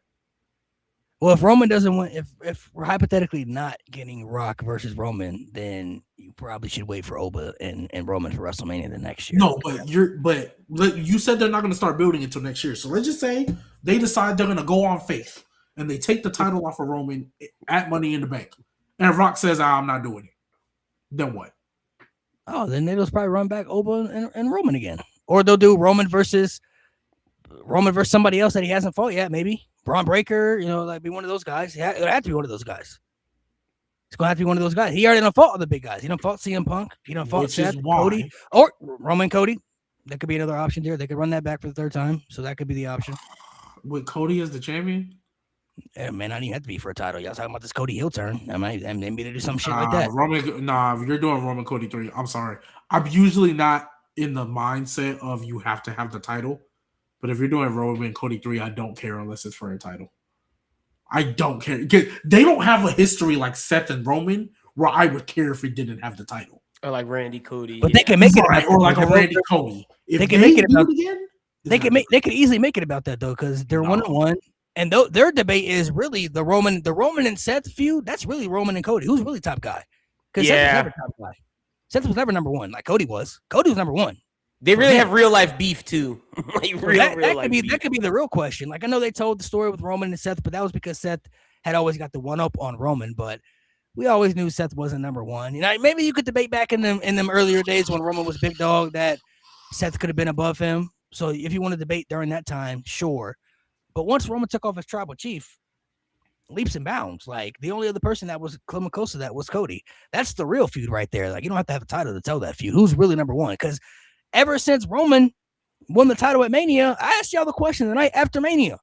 Who's really the top guy? And y'all still said Cody at that time. Well, but I said it was both. It's Roman Reigns right now. It's been Roman since WrestleMania. So that's more of a reason why I don't think they're taking the title off him to WrestleMania, though. That's more of a reason because all of a sudden you take that title off of Cody, SmackDown is a better show. Oh Raw. Once you gave the title to Roman, all of a sudden niggas is tuned in to Raw every week now. Now it just sucks a little more because they just lost like key pieces. And Solo showing up to Raw has actually helped, or like they just lost. CM Punk going to SmackDown. CM Punk going to SmackDown has actually like hurt Raw a lot more. They moved Finn Balor over there. Didn't think that was gonna hurt him as much. And to add on to what somebody said right there, Roman and Seth, all those matches ended in shenanigans. We haven't had a clean finish between the two individuals. It was always a bloodline, or or Roman and Cody. Yeah, Roman and Cody. Like we haven't had the clean finish yet. So that easy could be the story. Who's been the guy of this era? Roman. Obviously he believes he's the guy. Cody. That's the best story to tell right there, other than the championship. But nah, I'm with you, Malik. Oba got to win at Money in the Bank or Survivor Series. He has. If it was up to me, honestly, I would do it at Money in the Bank or Survivor Series. But I can't say Survivor Series because they were going to do War Games. So I just know that's going to be a big slot for a main event spot. Okay, so. And so then here's the flip side of it. Like you just said, they're going to do War Games. And you're assuming Roman needs to be in there for Bloodline. No, you're not going to be in there. They don't have to be in there. They got another group. Wait, who's the other group? Come on, bro. You know who it is. Division, bro. Oh. the other group. Because you're going to have Bronson Reed back by then. You're going to say Logan Paul will be back by then. You already got Austin Theory. You got Braun Breaker in there. All they versus fucking who? All they need is a fifth member. It'd be like the Street Profits and, Probably LA Knight because he either fighting the bloodline or the Vision, one of the two. So it'll be Seth Rollins. They'll throw some people in there. But it's always a faction versus a random team. That's how it is every year. It's either the bloodline, the Judgment Day versus whoever else is on the other side, bro. They put random people together. That's literally what they've done since 2022. Actually, since the War Games has been invented, it was either Undisputed Era versus whoever's on the other side. Main roster, bloodline, whoever on the other side. That's literally how it's been, bro. So if they don't got the bloodline this year, we got Division. We got another group. They got another group right there. Yeah, I got to get the sign for the Vision. I fucking hate you, bro. Division is cooked too. Oh my gosh. Yo, Braun Breaker hates his life every to wrap up. I just really wish. I'm hoping when Bronson Reed comes back and Logan is cleared, they'll just run with Paul Heyman and Braun Breaker, and we get Braun Breaker out of the group because I don't want to see them. Or just go back to Paul or Braun and Bronson. That I was okay with. But once they added Theory, I think Paul Heyman needs to be Braun Breaker though, because if Brock Lesnar about to be out, he got Braun Breaker is the perfect fit for Paul Heyman. Like those two would be good together. If you want to keep Bronson Reed in there too, sure. Then that trio, I'm cool with. Because Braun Breaker was losing aura by the day. Yeah, unfortunately. We have 198 people in this chat. Y'all like the stream, man. Subscribe to the channel. To wrap up everything, just one more time, just because I feel like I talk about it. Tomorrow on Raw's going to tell us what we need to know, though. Yeah, Raw's going to tell us what we need to know. I hope I get some clarity there. I think I feel like it's just how I felt all the time. Like, imagine if Cody would have beat Roman Reigns for the undisputed title at fucking Survivor Series. Oh, it's not the same. Or like if they actually would have done let's say they would have done Roman Rock. Cody Rhodes winning the title at Elimination Chamber? No, they were going to do it at Saturday night's main event at the Garden, remember? That was the... There was a Saturday night's main event at the Garden before. Yeah. You know what I mean? But like, you feel me? Like, it's not the same. If you're going to have something... Because that match was to establish Cody, you're the guy now. Well, you're the new babyface guy anyway. Right? That was what that was for. Ending a historic reign. Even when Roman, like beat Edge and Bryan and beat Brock with both titles on line. Imagine if they would have did that at some B-level show. Even though Money in the Bank, you can kind of say it's like a little bit more A-ish than B-ish. It's just not the same. When it comes to stuff like that, it's not the same. I'm not saying this ain't just anybody winning a title or giving a push, right? This is you establishing, because if Oba beats Roman Reigns, you're establishing you are now on the same level of me, Cody, and Punk. Because I think those three are in a level of their own right now. And Randy to an extent, but Randy be on PTO too much. Yeah, Randy on Legend time. But Roman, Cody, and Punk are your three faces right now. Your top three guys that no matter where they go, people are going to tune in. Oba beating Roman for that title is saying the same thing. You're on that level. We're putting you on the Today Show. We're giving you the interviews. You're signing autographs for the kids. You're at Fanatics Fest. You're doing the whole nine. You don't establish somebody like that at a Money in the Bank or a Survivor Series or whatever Saudi show you want to do in the meantime. That's not WrestleMania. You don't do that. If you weren't going to do it at SummerSlam, you can't do it any other time before that. That's how I genuinely feel. I feel like they can figure out a way to stretch it. But this is why I said, and even the super chat mentioned it as well. This is why you shouldn't have had him win King of the Ring. Facts. If you were going to do the trilogy and we were going to do Seth Roman, Seth has never won King of the Ring. You could have gave it to him. It would have made more sense. It would have made way more sense. And we wouldn't be in this predicament right now. Because Oba could have done anything else because technically there wouldn't be you have a world championship opportunity. That's the issue. The issue is the world championship shot, because if he didn't have that, you could make him win the Rumble. But the fact that he has it, it's like he has to use it. Yeah, I would have even been cool him in the Money in the Bank match after this, because they're going to do qualifying matches. Oba qualifies for Money in the Bank. That's another favorite you can do, even though I probably wouldn't be him. That just gives him something to do now. That's something he can do in the meantime. Right? Imagine an Oba Gunther feud going into Royal Rumble. Right? Or even a Gunther Jacob or Oba Jacob Fatu feud.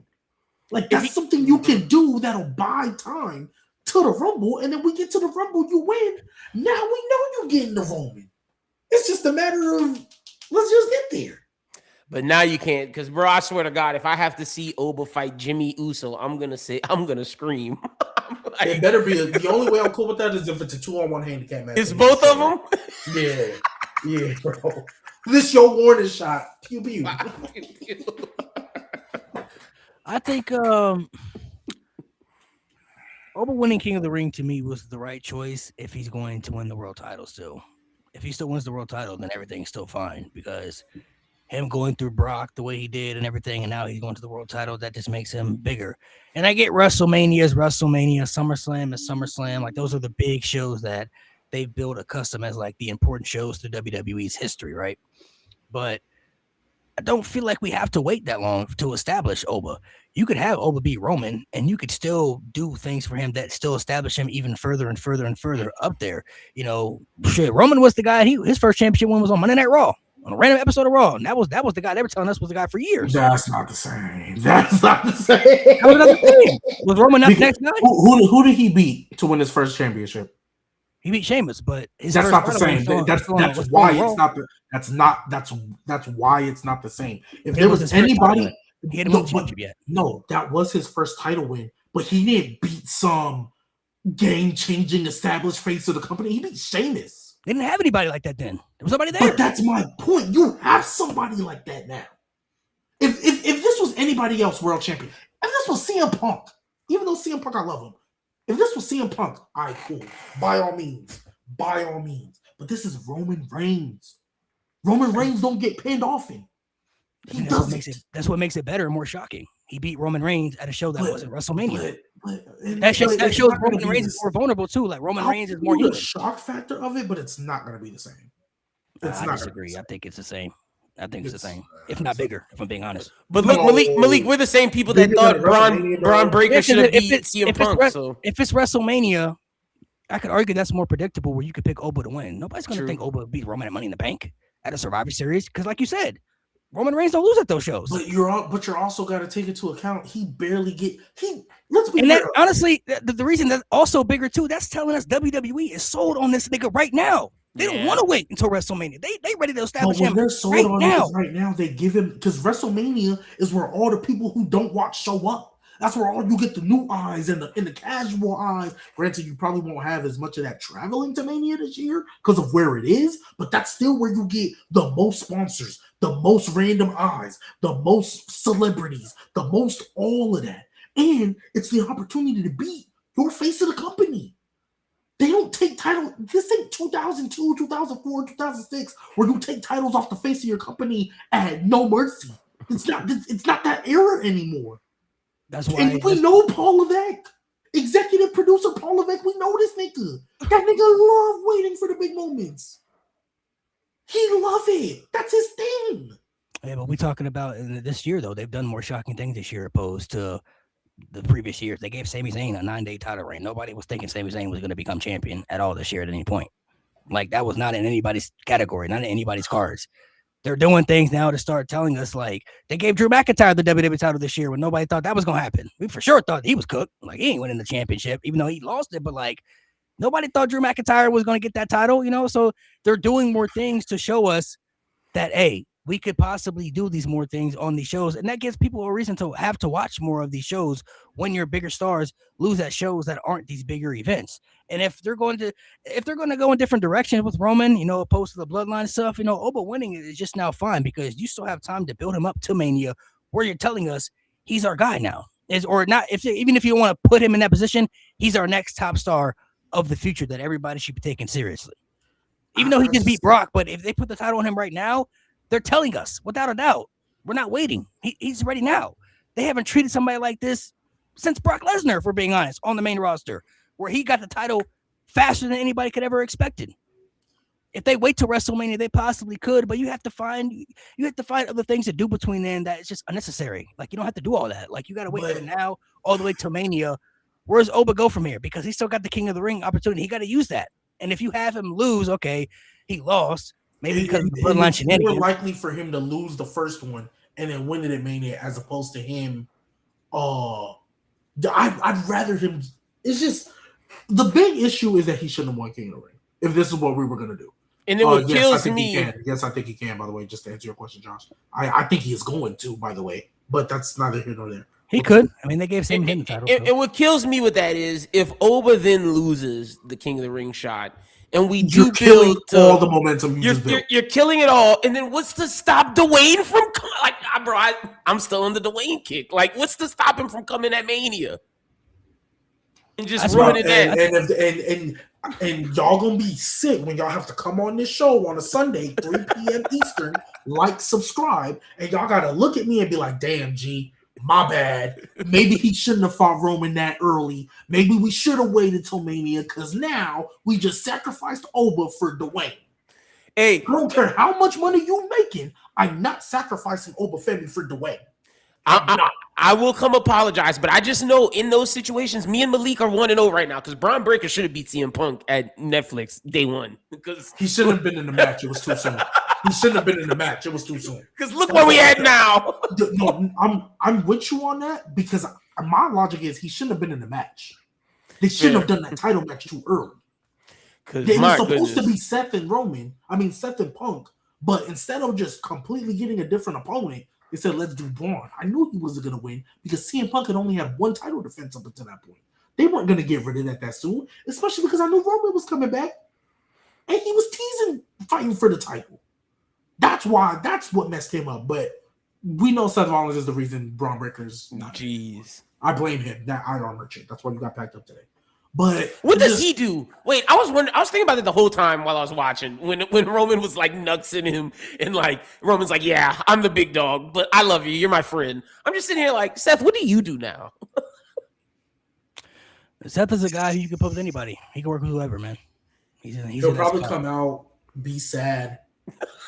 You know what? You know what I hope? Even though we've seen it already, I hope either Drew McIntyre comes back and attacks him, or, which is most likely to happen, his first feud will be with Big Cass. Oh my gosh. Big Cass. Which, no. And y'all rolling your eyes, but let's be real. That's probably the best thing Big Cass can do. Oh, no. That's good for Big Cass, but not good for Seth. That's exactly. As soon as I thought about that, I'm like, Big Cass, bro. I forgot he coming back. That's probably what he's going to end up doing. He'll come out, cut a promo, and then Big Cass going to beat him up or something. Exactly what they probably gonna do. If I'm WWE, I'm doing a Seth and Javon feud, bro.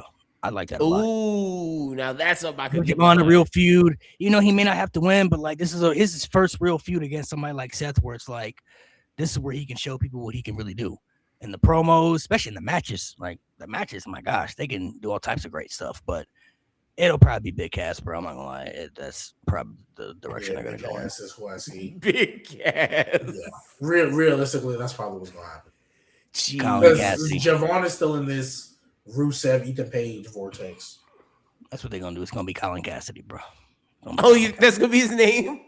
Nah, they've already showed Big Cass. It's still Big Cass, but his real name Colin Cassidy. I ain't forget about that. That's who he was before they switched it to Big Cass.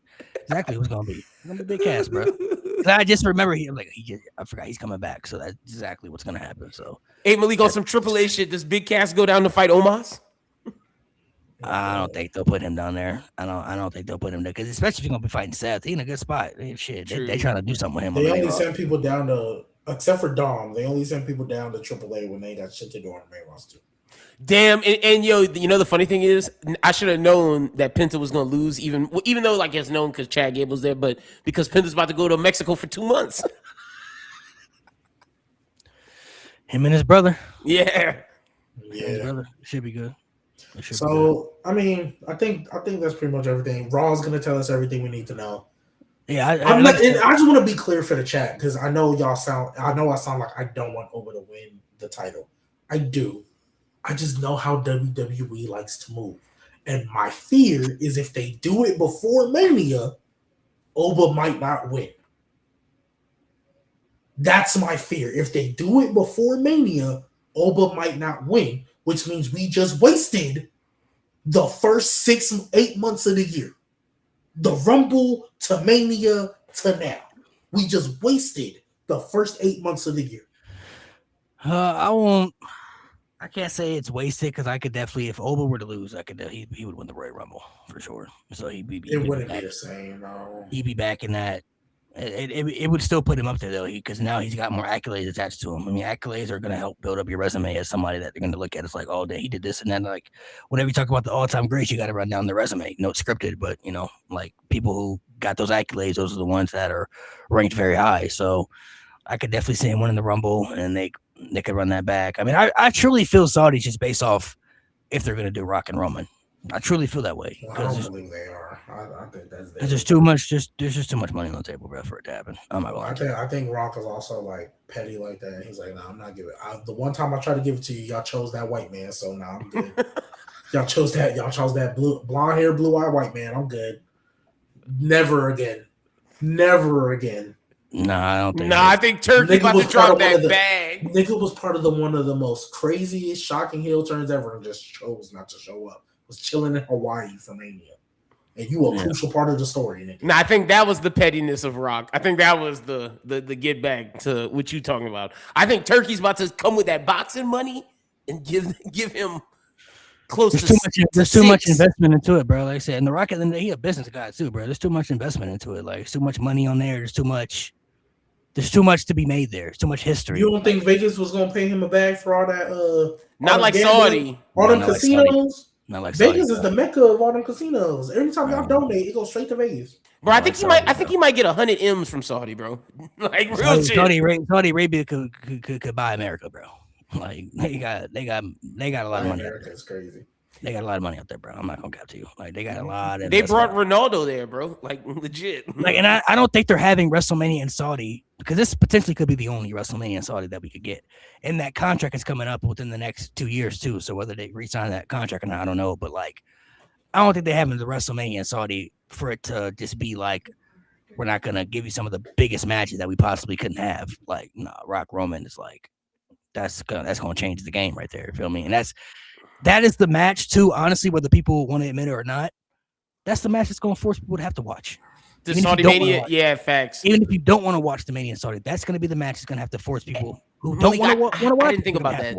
That's a great point because you need a match that'll make Americans be like the ones who are quote unquote a moral high ground. You have to have a match that makes them want to be like, nah, I'm gonna tune in. And Rock Roman kind of is the only match that could technically do that. So then, with that being said, before we get out of here, let me just because I think we've talked about everything else on the show. We still got time. Yeah, we still got some time. Well, I gotta go to bed soon because I got practice at 4:30 in the morning. So, my question to y'all: let's just say I succumb to the idea that we're getting Rock Roman. Let's just say that's what I decide to do, and Oba wins at Money in the Bank because I doubt Roman Reigns is gonna be at 7 minutes main event to wrestle. What is your high-profile, big money match for Oba Femi at WrestleMania in Saudi? I still think I like Braun Breaker. Is it too early for Braun Breaker? Yeah, I was thinking that. They would have to build Braun up like very early until then. But if it's not Oba, I mean, it could be CM Punk. It could be Cody. They got to run that back. Him and Cody got a story to tell still too, so they can run that back. If you want to have him beat another legend top guy, it would have to be, I would say Cody would be the guy because they already have a little layer of stuff they can do there. And Cody's never had the world heavyweight title either. He hasn't gone after that championship yet. So there's something you can do with that. Braun Breaker, I think that's inevitable to happen at some point because I think that probably could be like the next Roman and Seth type feud where it's like these guys are connected together fighting for the same spot. You know what I mean? So that would have to be one of those two, I feel. Punk, I could say potentially. Does Oba retain? Against Braun Breaker, yeah. No matter the scenario. Is there anybody you would play Oba with where Oba loses that match? Nah, I don't think so. No, the only one would be Braun, but I would still have an Oba win for now. I would still have Oba win for now. So, and I guess I don't want to go too much into a rabbit hole because I'm hearing all this and I'm like, okay, cool. Braun Breaker losing that match, how does that affect him going forward? So Punk Cody, they'll be fine, not worried about that. If Gunther loses another world title match, that nigga's the pin Gunther, pin Walter. That's the names I better start hearing with this nigga. Because we talk about Yeah, Finn you talk about Balor. Viking. This nigga done lost every world title shot I could think of since. Oh my gosh! Ever since he went to that world title, nigga, all he do is lose. So I don't want to go. I see so what you're for saying. me, because for me, and I'm gonna say this again. That's why I would rather Oba just win at Mania. Because after that, the people who would eventually he'd have to beat and lose to, and then inevitably when Oba has to lose, I feel like that gives you enough time to build up quality people. In a perfect world, if I had the book and I was forced to do Rock and Roll, because again, if I had the book, that nigga would not be anywhere on the show. Oh my God, Matt Thunder, I gotta give you some love. The pin general. That nigga losing. Oh, whoops, wrong one. That nigga lose another world title. He is the pin general. He lose another. I'm gonna start calling him that now. Screw it. He ain't been getting pinned though. Yeah, he been. Other than this fatal 4-way, he been getting pinned. He ain't getting pinned. I guess the triple threat. I guess, he but he lost every Cody match 1-on-1. He was getting pinned. Cody Rhodes though. Cody Rhodes. Ew, he got pinned by CM Punk in his first title defense. He got put to sleep by Jey Uso. Jey Uso is the only crazy one. That's the only crazy. That one is still crazy. That was so crazy. Even though we knew he was gonna lose to Jey, the way they did that was crazy. The way they had that was crazy. But if I had the book and I was forced to do Rock and Roman, man, Javon Evans would win. He would start at number 1 and go to the final 2, and then he'd be the Iron Man in the Elimination Chamber to build him up so we can get what should have happened in NXT Shawn Michaels over Javon Evans. Now, Javon would lose the first one, but he'd get back at the next one because Oba still needs to be, even though he beat Roman, I need Oba to have a second real high-powered WrestleMania. Because I think you talk about the greatest rookie year, right? If we go from WrestleMania to WrestleMania, I beat Brock Lesnar so bad he was thinking about retiring. I went King of the Ring. I retired legit probably. Brock Lesnar at SummerSlam, win the Royal Rumble, then I beat Roman Reigns in my second WrestleMania. That to me is a better rookie year than I beat Roman Reigns at Money in the Bank and then I face little old Javon or CM Punk at Mania and retain.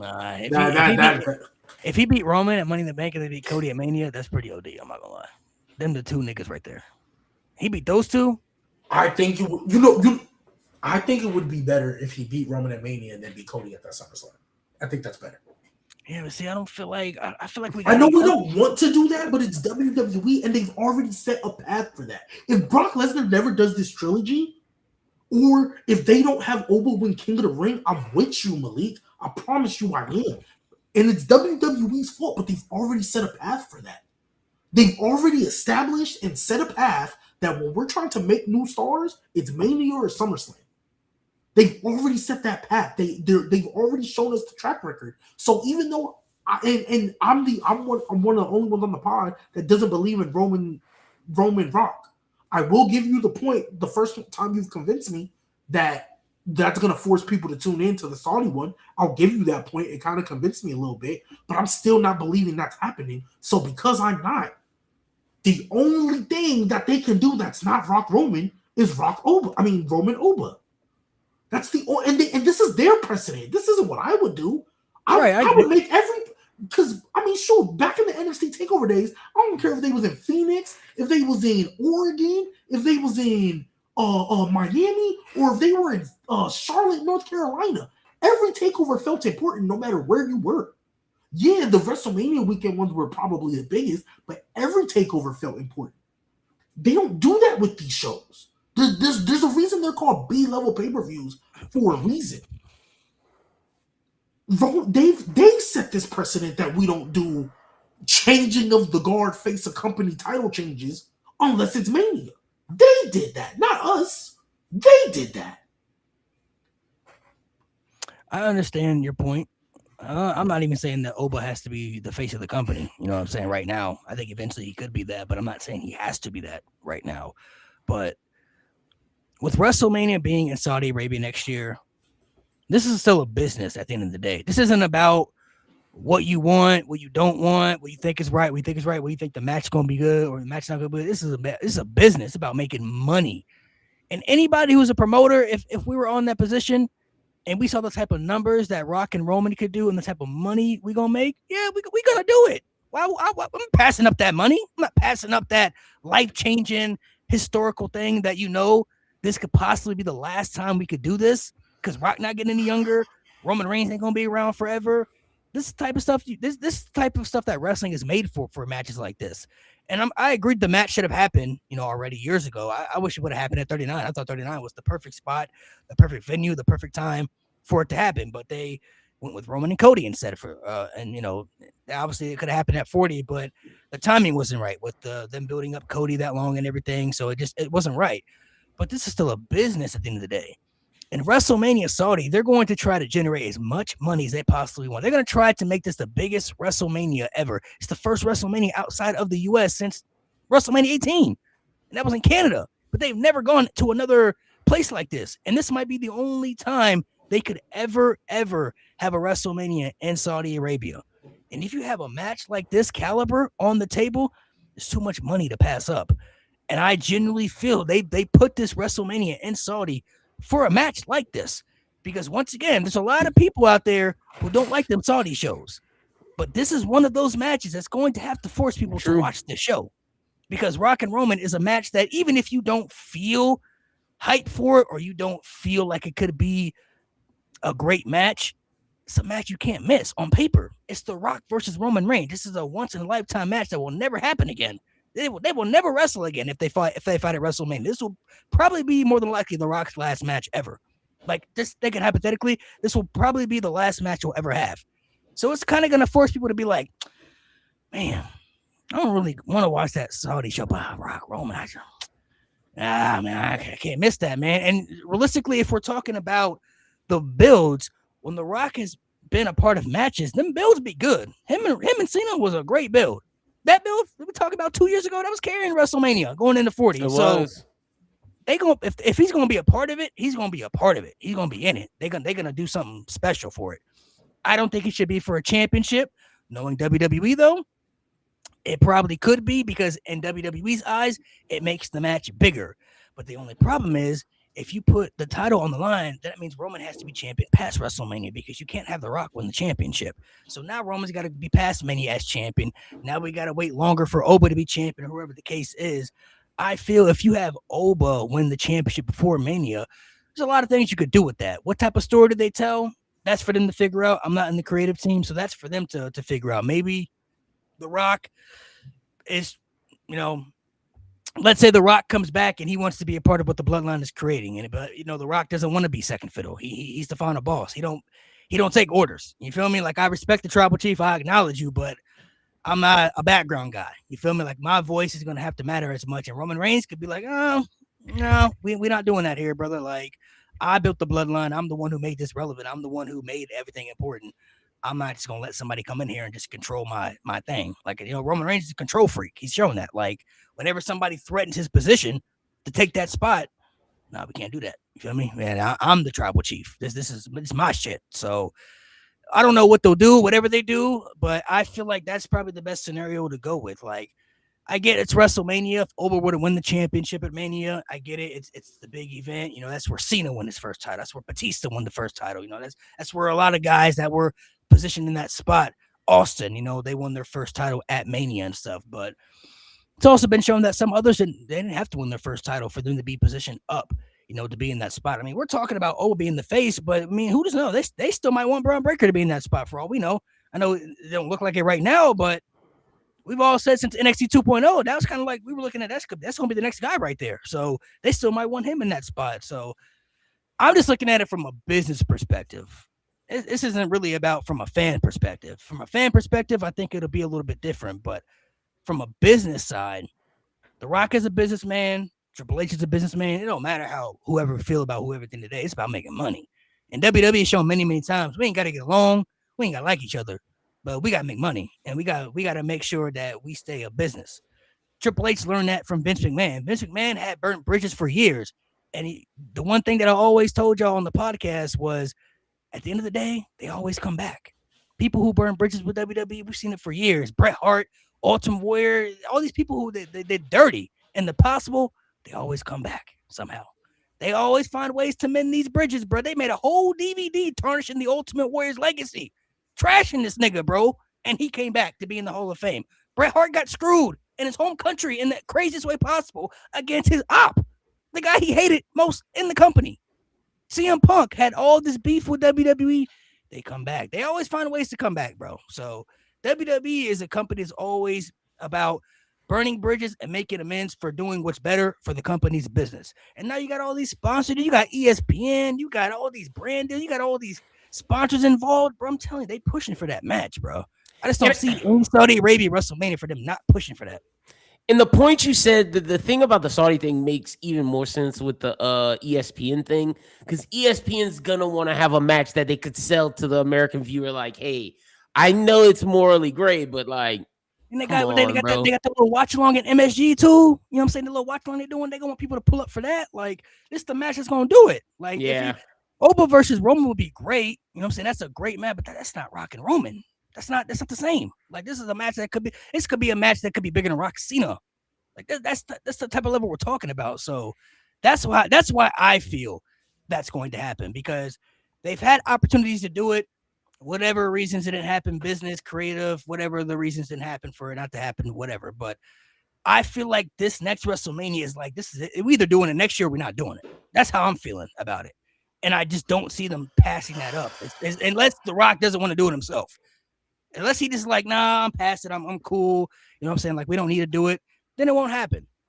But I feel they've been talking about this for a minute. I feel they behind the scenes, they planning this shit out. They trying to figure out the best story, the best way to do it. Like, that's how I really see it. Like, it just because it's where it's at, I just can't see them not wanting to put that on Mania to do all the business they could possibly do. I guess the last thing I'll say about it is, and this is just my final thoughts. I remember when it was right before COVID, and obviously they had to change it because WrestleMania 37 was the pandemic one. That's the one they had to be indoors. Right. No, 36. Oh, 36. 36 was the one that they had to do indoors. Right. So 37, all the locations for WrestleManias got pushed back a year. Right. So 37 ended up having to be in Tampa again because that was the one they could actually do with fans. And then 36 ended up being the pandemic one, right? The one inside the PC. I remember when they announced the next 3 WrestleMania locations before they had to shut everything down. Yeah. They said, yeah, we're going to do Tampa, we're going to do Dallas, we're going to do Hollywood. And in that moment, we saw Hollywood. That was the perfect. We saw Hollywood. That was supposed to be 38. It ended up being 39 because they pushed everything back. That was supposed to be 38. We saw Hollywood and we said, oh my gosh, Tribal Chief Roman Reigns versus The Rock. Easy. It's perfect opportunity. Then everything got pushed back a year. And we said, oh, well, that's just even more time to do it. I want y'all to realize that was 6 years ago. Really pushing 7 if we want to be technical. Pushing 7 because they announced it before the pandemic shut down. It was like late 2019, early 2020. That was damn near 7 years ago, guys. And for 7 years, only one of those years has The Rock actually pulled up to give us the hope of a Roman Rock match. And we all, rightfully so, picked the story they've been telling for 2 years. As you should. That was always the right decision. But we've been talking about this for 7 years, guys. Well, every year we get to Mania, oh, there's no way they don't want to do Rock and Roman. Rock even said out of his mouth when they could have done it at 39 instead of Roman Cody 1. When they could have done it at 39. They said, Rock himself said, yeah, I don't know. I just don't feel like I was in shape. Even though he owns a gym and is in that hole every day. I get being in the gym ain't the same as in ring shape, but you had time if you wanted to. Because you made time when you came back the next year trying to ruin somebody else's story. So you had time if you wanted to. That's the only time The Rock has been here in the capacity of actually possibly giving us that match. So 1 year out of 7, guys. 1 year out of 7. And WrestleMania 40, we're going on 3 years from that. And he's only ever shown up once. My perspective, we've been talking about this for over half a decade. And the one time we were going to get it, we chose the rightful story. I don't think we're getting it anymore. We just keep, because I guarantee you, let's say we don't get it in Saudi. We going to be right back here this time it's over next with year. at that point. No, because it should have been over with after 40. After 40, there was a good amount of people on this pod, in this chat, and online talk about, yeah, we went with Cody. We're not getting Roman Rock anymore at all. And then we got to 41. Oh, it's in Vegas. Maybe we can get it there. Oh, that doesn't have the title anymore. Then we got to 42. They went back to Vegas. Oh, maybe we can do it there. We've been every year. I thought after 40, I thought it was done. I thought, okay, it didn't happen. We're done. And every year when we start getting to past SummerSlam, these talks start resurfacing again. You want to know why? And I understand it this time a little bit more. It's a little different. Because Saudi business. Yeah. I get it. Saudi business. I can feel you on that. But guys, we've been talking about this for over 6 years. You want to know why though? Because it's the biggest match we've had since Rock Cena. And we're not gonna get it. We've been talking about this for 7 years. But there's been different layers to why we didn't have it. There's only one layer I can understand. If we would have had it at 39, there's only one way that could have happened. Well, The Rock would have had to win the Royal Rumble because Roman had both titles at that point. Who would have wanted that? With 39 Hollywood, that was the time because Cody was barely coming back. That's what I'm saying. But who would have at that time been cool with The Rock winning the Royal Rumble and winning both titles? No. Well, Rock wouldn't have won, but he would have had to. No. I'm talking about The Rock wouldn't have won both titles. He wouldn't have won the match, but that was the only time because remember, guys, Cody Rhodes was out for months. The only reason we knew he was coming back for the Rumble officially is because they told us. Right. But I'm saying, that if Rock would have run because nobody else, let's be real, let's remember the landscape at that time. If it wasn't Cody versus Roman, who the fuck else was it going to be? Nobody else was on that level. So if Rock would have run the Rumble, would there have been people complaining that he won the Rumble and took it away from somebody else? Of course there was. Of course there was going to be people complaining. But let's be real. If we want to just be facts about it, the only reason Cody was the logical answer because nobody else was going to do it. Yeah, Gunther was in the final two, but Gunther was still IC champion. So we knew he wasn't going to win. That was just hey, we believe in Gunther. There was nobody else on the roster. Maybe Drew McIntyre, but Drew McIntyre just came off the Clash in the Castle loss. There was nobody else on the roster that would have fought Roman. That's why at Hollywood would have been the perfect time. I've been on record saying I would have much rather than do Rock Roman at Hollywood, Rock Cody at 40. I mean, Roman Cody at 40. I would have much rather that because then you got to Hollywood and Cody just lost. Did it work out in the end? Yes. But at the time, we talk about this meme all the time. What did I do for the first 25 minutes of the show? I sat here with my New Orleans Saints shirt and my red Nike hat, pissed off. Because if Roman Reigns was just going to retain, The Rock should have been there. So that's what I'm saying. Those are layers that were issues. That's what I'm saying at the time. And it's been issues with him. It's The Rock. It's not The Rock if he wins the Rumble. That's not his fault. That's just part of what has to happen at that time. But he chose not to be there. I'm saying they could have done it. You're saying there was all these things that contributed to not be there. 75% of the time, it's because this bald nigga's lazy. But it's different. I'm saying there's different layers of issues that you got to have, though. If Rock wins the Rumble, yeah, that makes sense. There's nobody else on the roster, but that's still a big issue, though, because that's not a match that he needs to win. But okay, it's kind of like, I'll put it like this. It's kind of like, yes, it's an issue, but it wasn't as big of an issue when he tried to come back next year, ruining the story they've been telling for 2 years. That to me was a bigger issue than if he would have just won the Rumble for the 39 Mania. Because again, you look at the landscape of who Roman could have challenged, there was nobody else other than Cody. Let's just say Cody's pec wouldn't have recovered in time. Let's just say, for sake of conversation, Cody would not have been medically cleared and ready by the Rumble. Who the fuck else was going to challenge him? Nobody. We would have been looking like, damn, Roman's WrestleMania opponent's going to be real weak this year. When Cody was announced, we were like, okay, I can get behind that. I can get behind that because who else was going to do it? And Cody was the only one at the time because Roman had beaten everybody at that point. Cody took some time off because of the torn pec and they hadn't had that match. So it was like, okay, cool. We can get behind this because it's something new. We haven't seen it yet. And there's a bunch of people, especially after they found out the torn pec was real in real time. Everybody was behind Cody at that point, right? But let's just say he wasn't medically cleared. Let's just say he couldn't come back to the chamber. If Dwayne would have won that Rumble, well, what the fuck else are we gonna do? Yes, it would have been an issue regardless because they're gonna look at it like part timer, right? They got you. I get it. But if you look at the landscape, yeah, we would have said this is why you should be building up other people. But if you look at the landscape, nobody else would have given you an elite level, big time star power main event if it wasn't going to be Cody. So that's what I'm saying. 39? Yeah, it would have been an issue, but I would have much rather have that. Because then when he did decide he wanted to show up, why do you think we got the pivot we got? Because why are you showing up now after we invested 2 years of story? Why are you showing them now? Why didn't you show up at 39 in Hollywood where it made 11,000 times more sense? I'm not saying you're wrong, but there was, like I still said, there were still issues and pillars there. If Roman wasn't double champion, it'd have been different because The Rock could have just came back and just challenged Roman and then whoever won the Royal Rumble could have challenged the other champion. But they had both titles on Roman, so the only way for him to get there is he has to win the Royal Rumble because he can't just come back and challenge the title. It wouldn't have been perfect, but it would have been way more acceptable. I think that was the best time. I mean, looking at it now, but in hindsight back then, I don't know.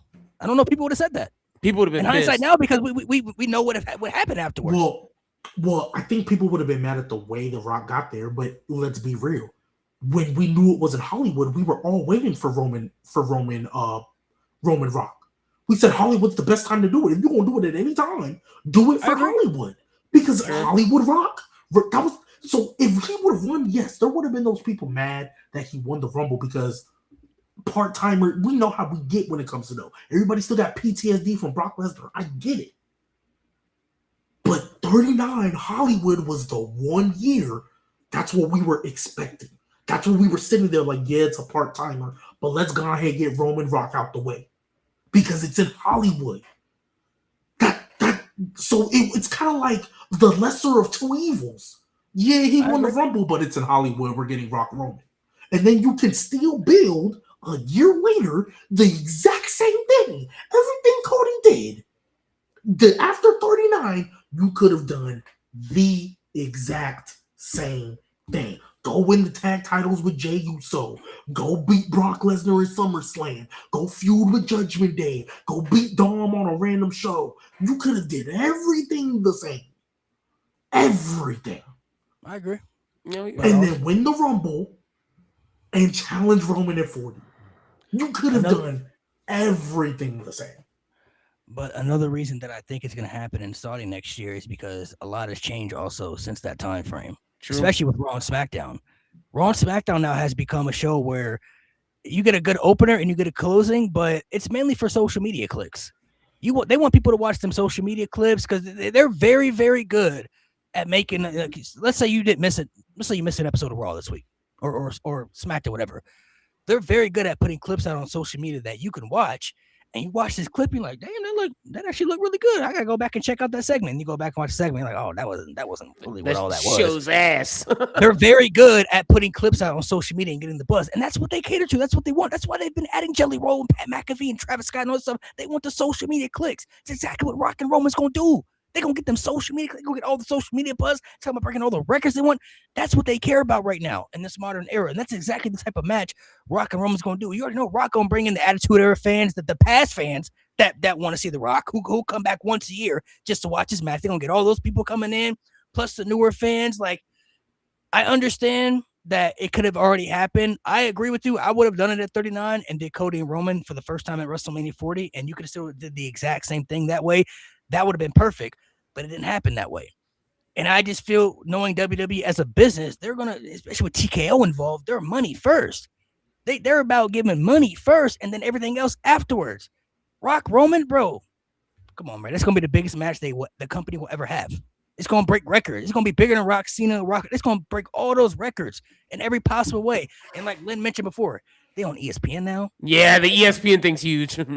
they got all this other stuff going on too. It's too much money wrapped around it involved. The only way this doesn't happen is if, hypothetically, Rock doesn't want it to happen. But I don't think Rock is against it happening. I think he wants to happen. It just has to line up for it in his mind for it to make sense to happen.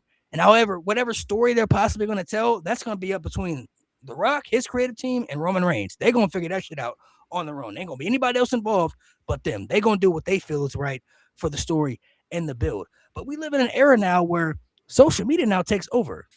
They want the clip. WWE's production has always been top tier. They can make a promo package, make you believe that a match and a story was actually really good. They for us fans who watch every week, if you show somebody a promo package, they might watch and be like, damn, that actually looks pretty good. And you can be like, nah, that shit was ass though.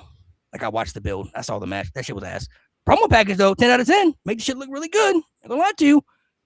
Everything we got with Roman and Seth, the Roman and Seth promo package, I could show that to my grandma. And just be like, watch it. This is the whole story you need to know. It tells you everything you need to know within this 3-minute time frame right here. She could watch it and be like, damn, that look really good. I might check that out. That's the era that we're in right now. They want the social media clicks and buzz, and I think they cater to that more now than opposing to giving us good quality shows on Monday Night Raw, because the social media clips go viral. They go I think that's what they're catering to now in this modern era. They want them viral. They want the viral moments. They want the viral clips. It's unfortunate that we're kind of in that time frame, but that's kind of the spot that we're in. If it was up to me, I would do Oba Roman at WrestleMania. That's what I would do.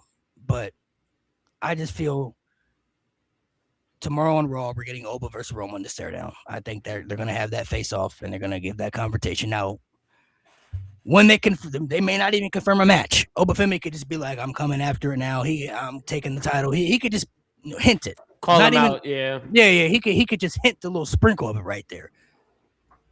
It's just, for me, it's just kind of like the only reason I'm having issues with Oba Roman at Mania is just not only because of the Rock situation. I don't know how they're going to extend that out as much as they can.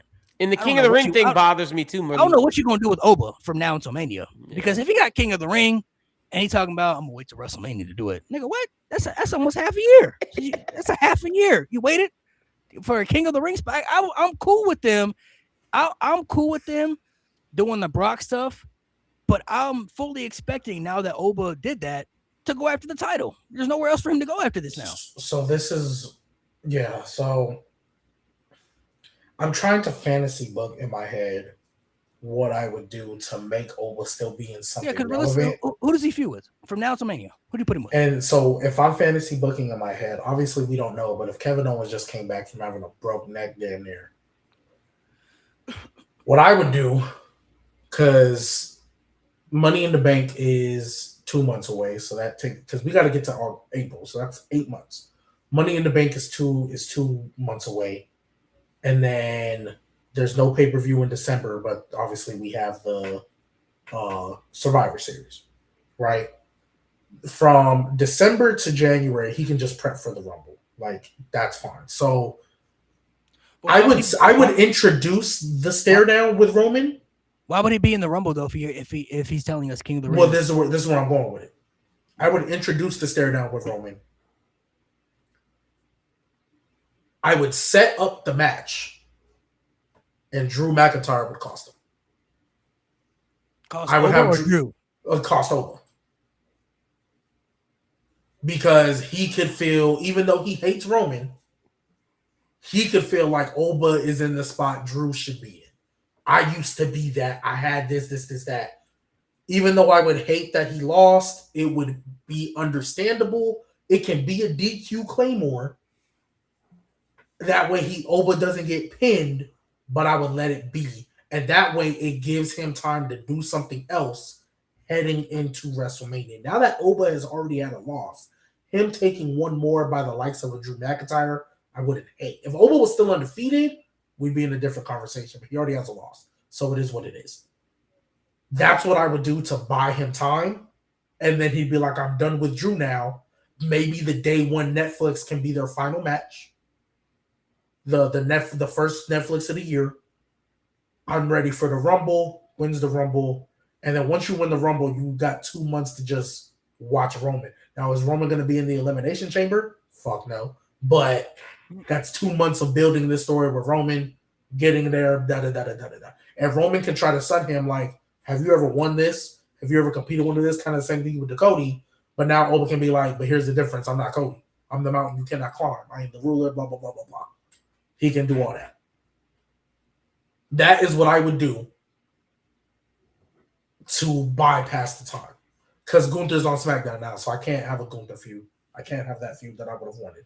So I would bring Drew McIntyre back to literally buy me 2 to 3 months of time. Drew better than the Bloodline. I'll give you that. I'll give you that. The only person in the Bloodline I'd be cool with him feuding with is Jacob Fatu. That's the only person. Yeah, but it's like, would Drew do that though? Like he gonna cost Oba after him and Roman been through all that. Like I'm not gonna lie, that nigga been jobbing to everybody. If they tell him to do it, he gonna do it. What else he gonna do? But I'm saying, would it make sense though to his character? For Drew McIntyre, a little bit, yes. I think they can make it work. I think Drew's good enough to make it work. If Drew's motivation is you're the next big thing, but I was supposed to be that. I hate the fact, or he can go back to this nobody's gonna beat Roman Reigns but me gimmick. He can go that, but like that's a little stretching it too far. But I think it would, because on Raw, that's the only person of equal footing that I feel like would be interesting enough to, because you just got off a feud with Brock Lesnar. I don't want to see you feud with Ethan Page, or like you need somebody else that's kind of on that level. Drew, it can't be Gunther anymore. Drew is the only other person that I feel like could be on that level. So predicting it right now, who's Roman fighting next? It's either LA Knight or Oba Femi. It's one of the two.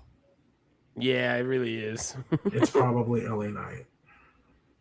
You don't think it's Oba at all? I really don't. I think they're gonna keep teasing it, but I don't think. I just don't believe in Rock Roman, because if you don't do Roman Oba, your only other option is Roman Rock, and I just don't believe they're doing it. I don't believe it. I got my next 2 Roman matches. Go ahead. LA Knight at Saturday night's main event to get him out the way, and then Oba Femi at Money in the Bank. Roman Reigns is not wrestling at a Saturday night's main event, and they already confirmed his dates. He's not going to be there. Oh damn! He's not going to be there. They already confirmed his dates. So I was trying to poo on LA Knight. That nigga is not wrestling at no Saturday night main event. He only was there because it was Madison Square Garden. I promise you, if that shit was in fucking Duval, he would not be there. Duval. Jacksonville. Yeah. Okay. Before we get off here, last thing I'm going to ask y'all: so far of the year, what's been the best match WWE's had all year, in your opinion? I actually have a 3 because I had a feeling we were going to talk about that. My 3 matches in WWE so far this year: Roman Punk, Roman Seth tonight, Mask versus Mask. Those are the top 3 matches WWE has put on this year. Yeah. Okay. And I wouldn't be mad at whoever you said number 1. I'm not gonna lie. Somebody just said something that I think Oba can. No, not Big Cass versus Oba, bro. Stop. What happened to Big Cass versus Seth Rollins? I'm just saying that's something that they could do. I wouldn't be shocked. Gosh, Big Cass. Now the best match is either for me is Punk or Roman or Mask versus Mask. I would say best match of the year so far has been Mask versus Mask. El Grande versus El Grande. Roman versus Punk has been really good. Roman and Seth was really good as well. But I would say the best match of the year, Mask versus Mask. What's been the most, if you had to pick one, the most disappointing match of the year so far? Randy Cody. I mean, I guess by default, yeah. Randy and Cody's your answer? You just as a Cody fan, I expected more. What's your answer? Honestly, it might be that, just because of like everything around it. That should have been a clear cinema match, and we had bullshit. Mm-hmm. So that's definitely the most disappointing. I'm gonna go a different answer. I'm actually gonna say recent. I'm gonna say Hell in a Cell, Brock and Oba. I felt that was like supposed to be more than what we got. The outcome was trying to get out of there. The outcome was right. You know what I'm saying? The Brock putting Oba over was fantastic. You know, that was great. Brock doing business. You know, that was all great. But when the match ended, I just felt it was starting to pick up, and I felt like we left a lot more on the table that could have been like that match could have been something different than Hell in a Cell. That could have been a steel cage. That could have been a street fight. That could have been something different. But that did not feel like a Hell in a Cell match, especially coming off of what they built back Hell in a Cell up to be over the years with Edge versus Seth Rollins, Cody versus Seth, Punk versus Drew, like these Hell in a Cell matches that we've had the last few years that made it feel like a Hell in a Cell again. And then we got that. That did not feel like anything special right there. It really felt very underwhelming. It wasn't a terrible match, but it definitely felt when it ended, it felt like there was more that could have happened. For sure. For sure. I definitely felt that way. He tombstones him on the wood, and I'm like, okay, you didn't even powerbomb him on the wood. And when it was over, I was like, damn, it's over already? Like, Yeah. I feel you on that. That's a great answer because I think we talked about it not being as long, but I think the Brock thing, putting him over, really overshadowed that. So that's a good point. All right. Well, make sure you guys subscribe, like, share. We'll be back next week. We're going to do a recap of the 2000s, the good and the bad of the 2000s era. We'll obviously probably talk a little bit about what happens tomorrow, too, as far as like what Roman does and open stuff. But make sure you guys tune in next week. Please make sure to subscribe, like, share to the No Name Wrestling Podcast. We appreciate you guys for being a part of the community, man. Appreciate all the support and everything. And we'll be back next week. Y'all have a good night and stay safe as usual.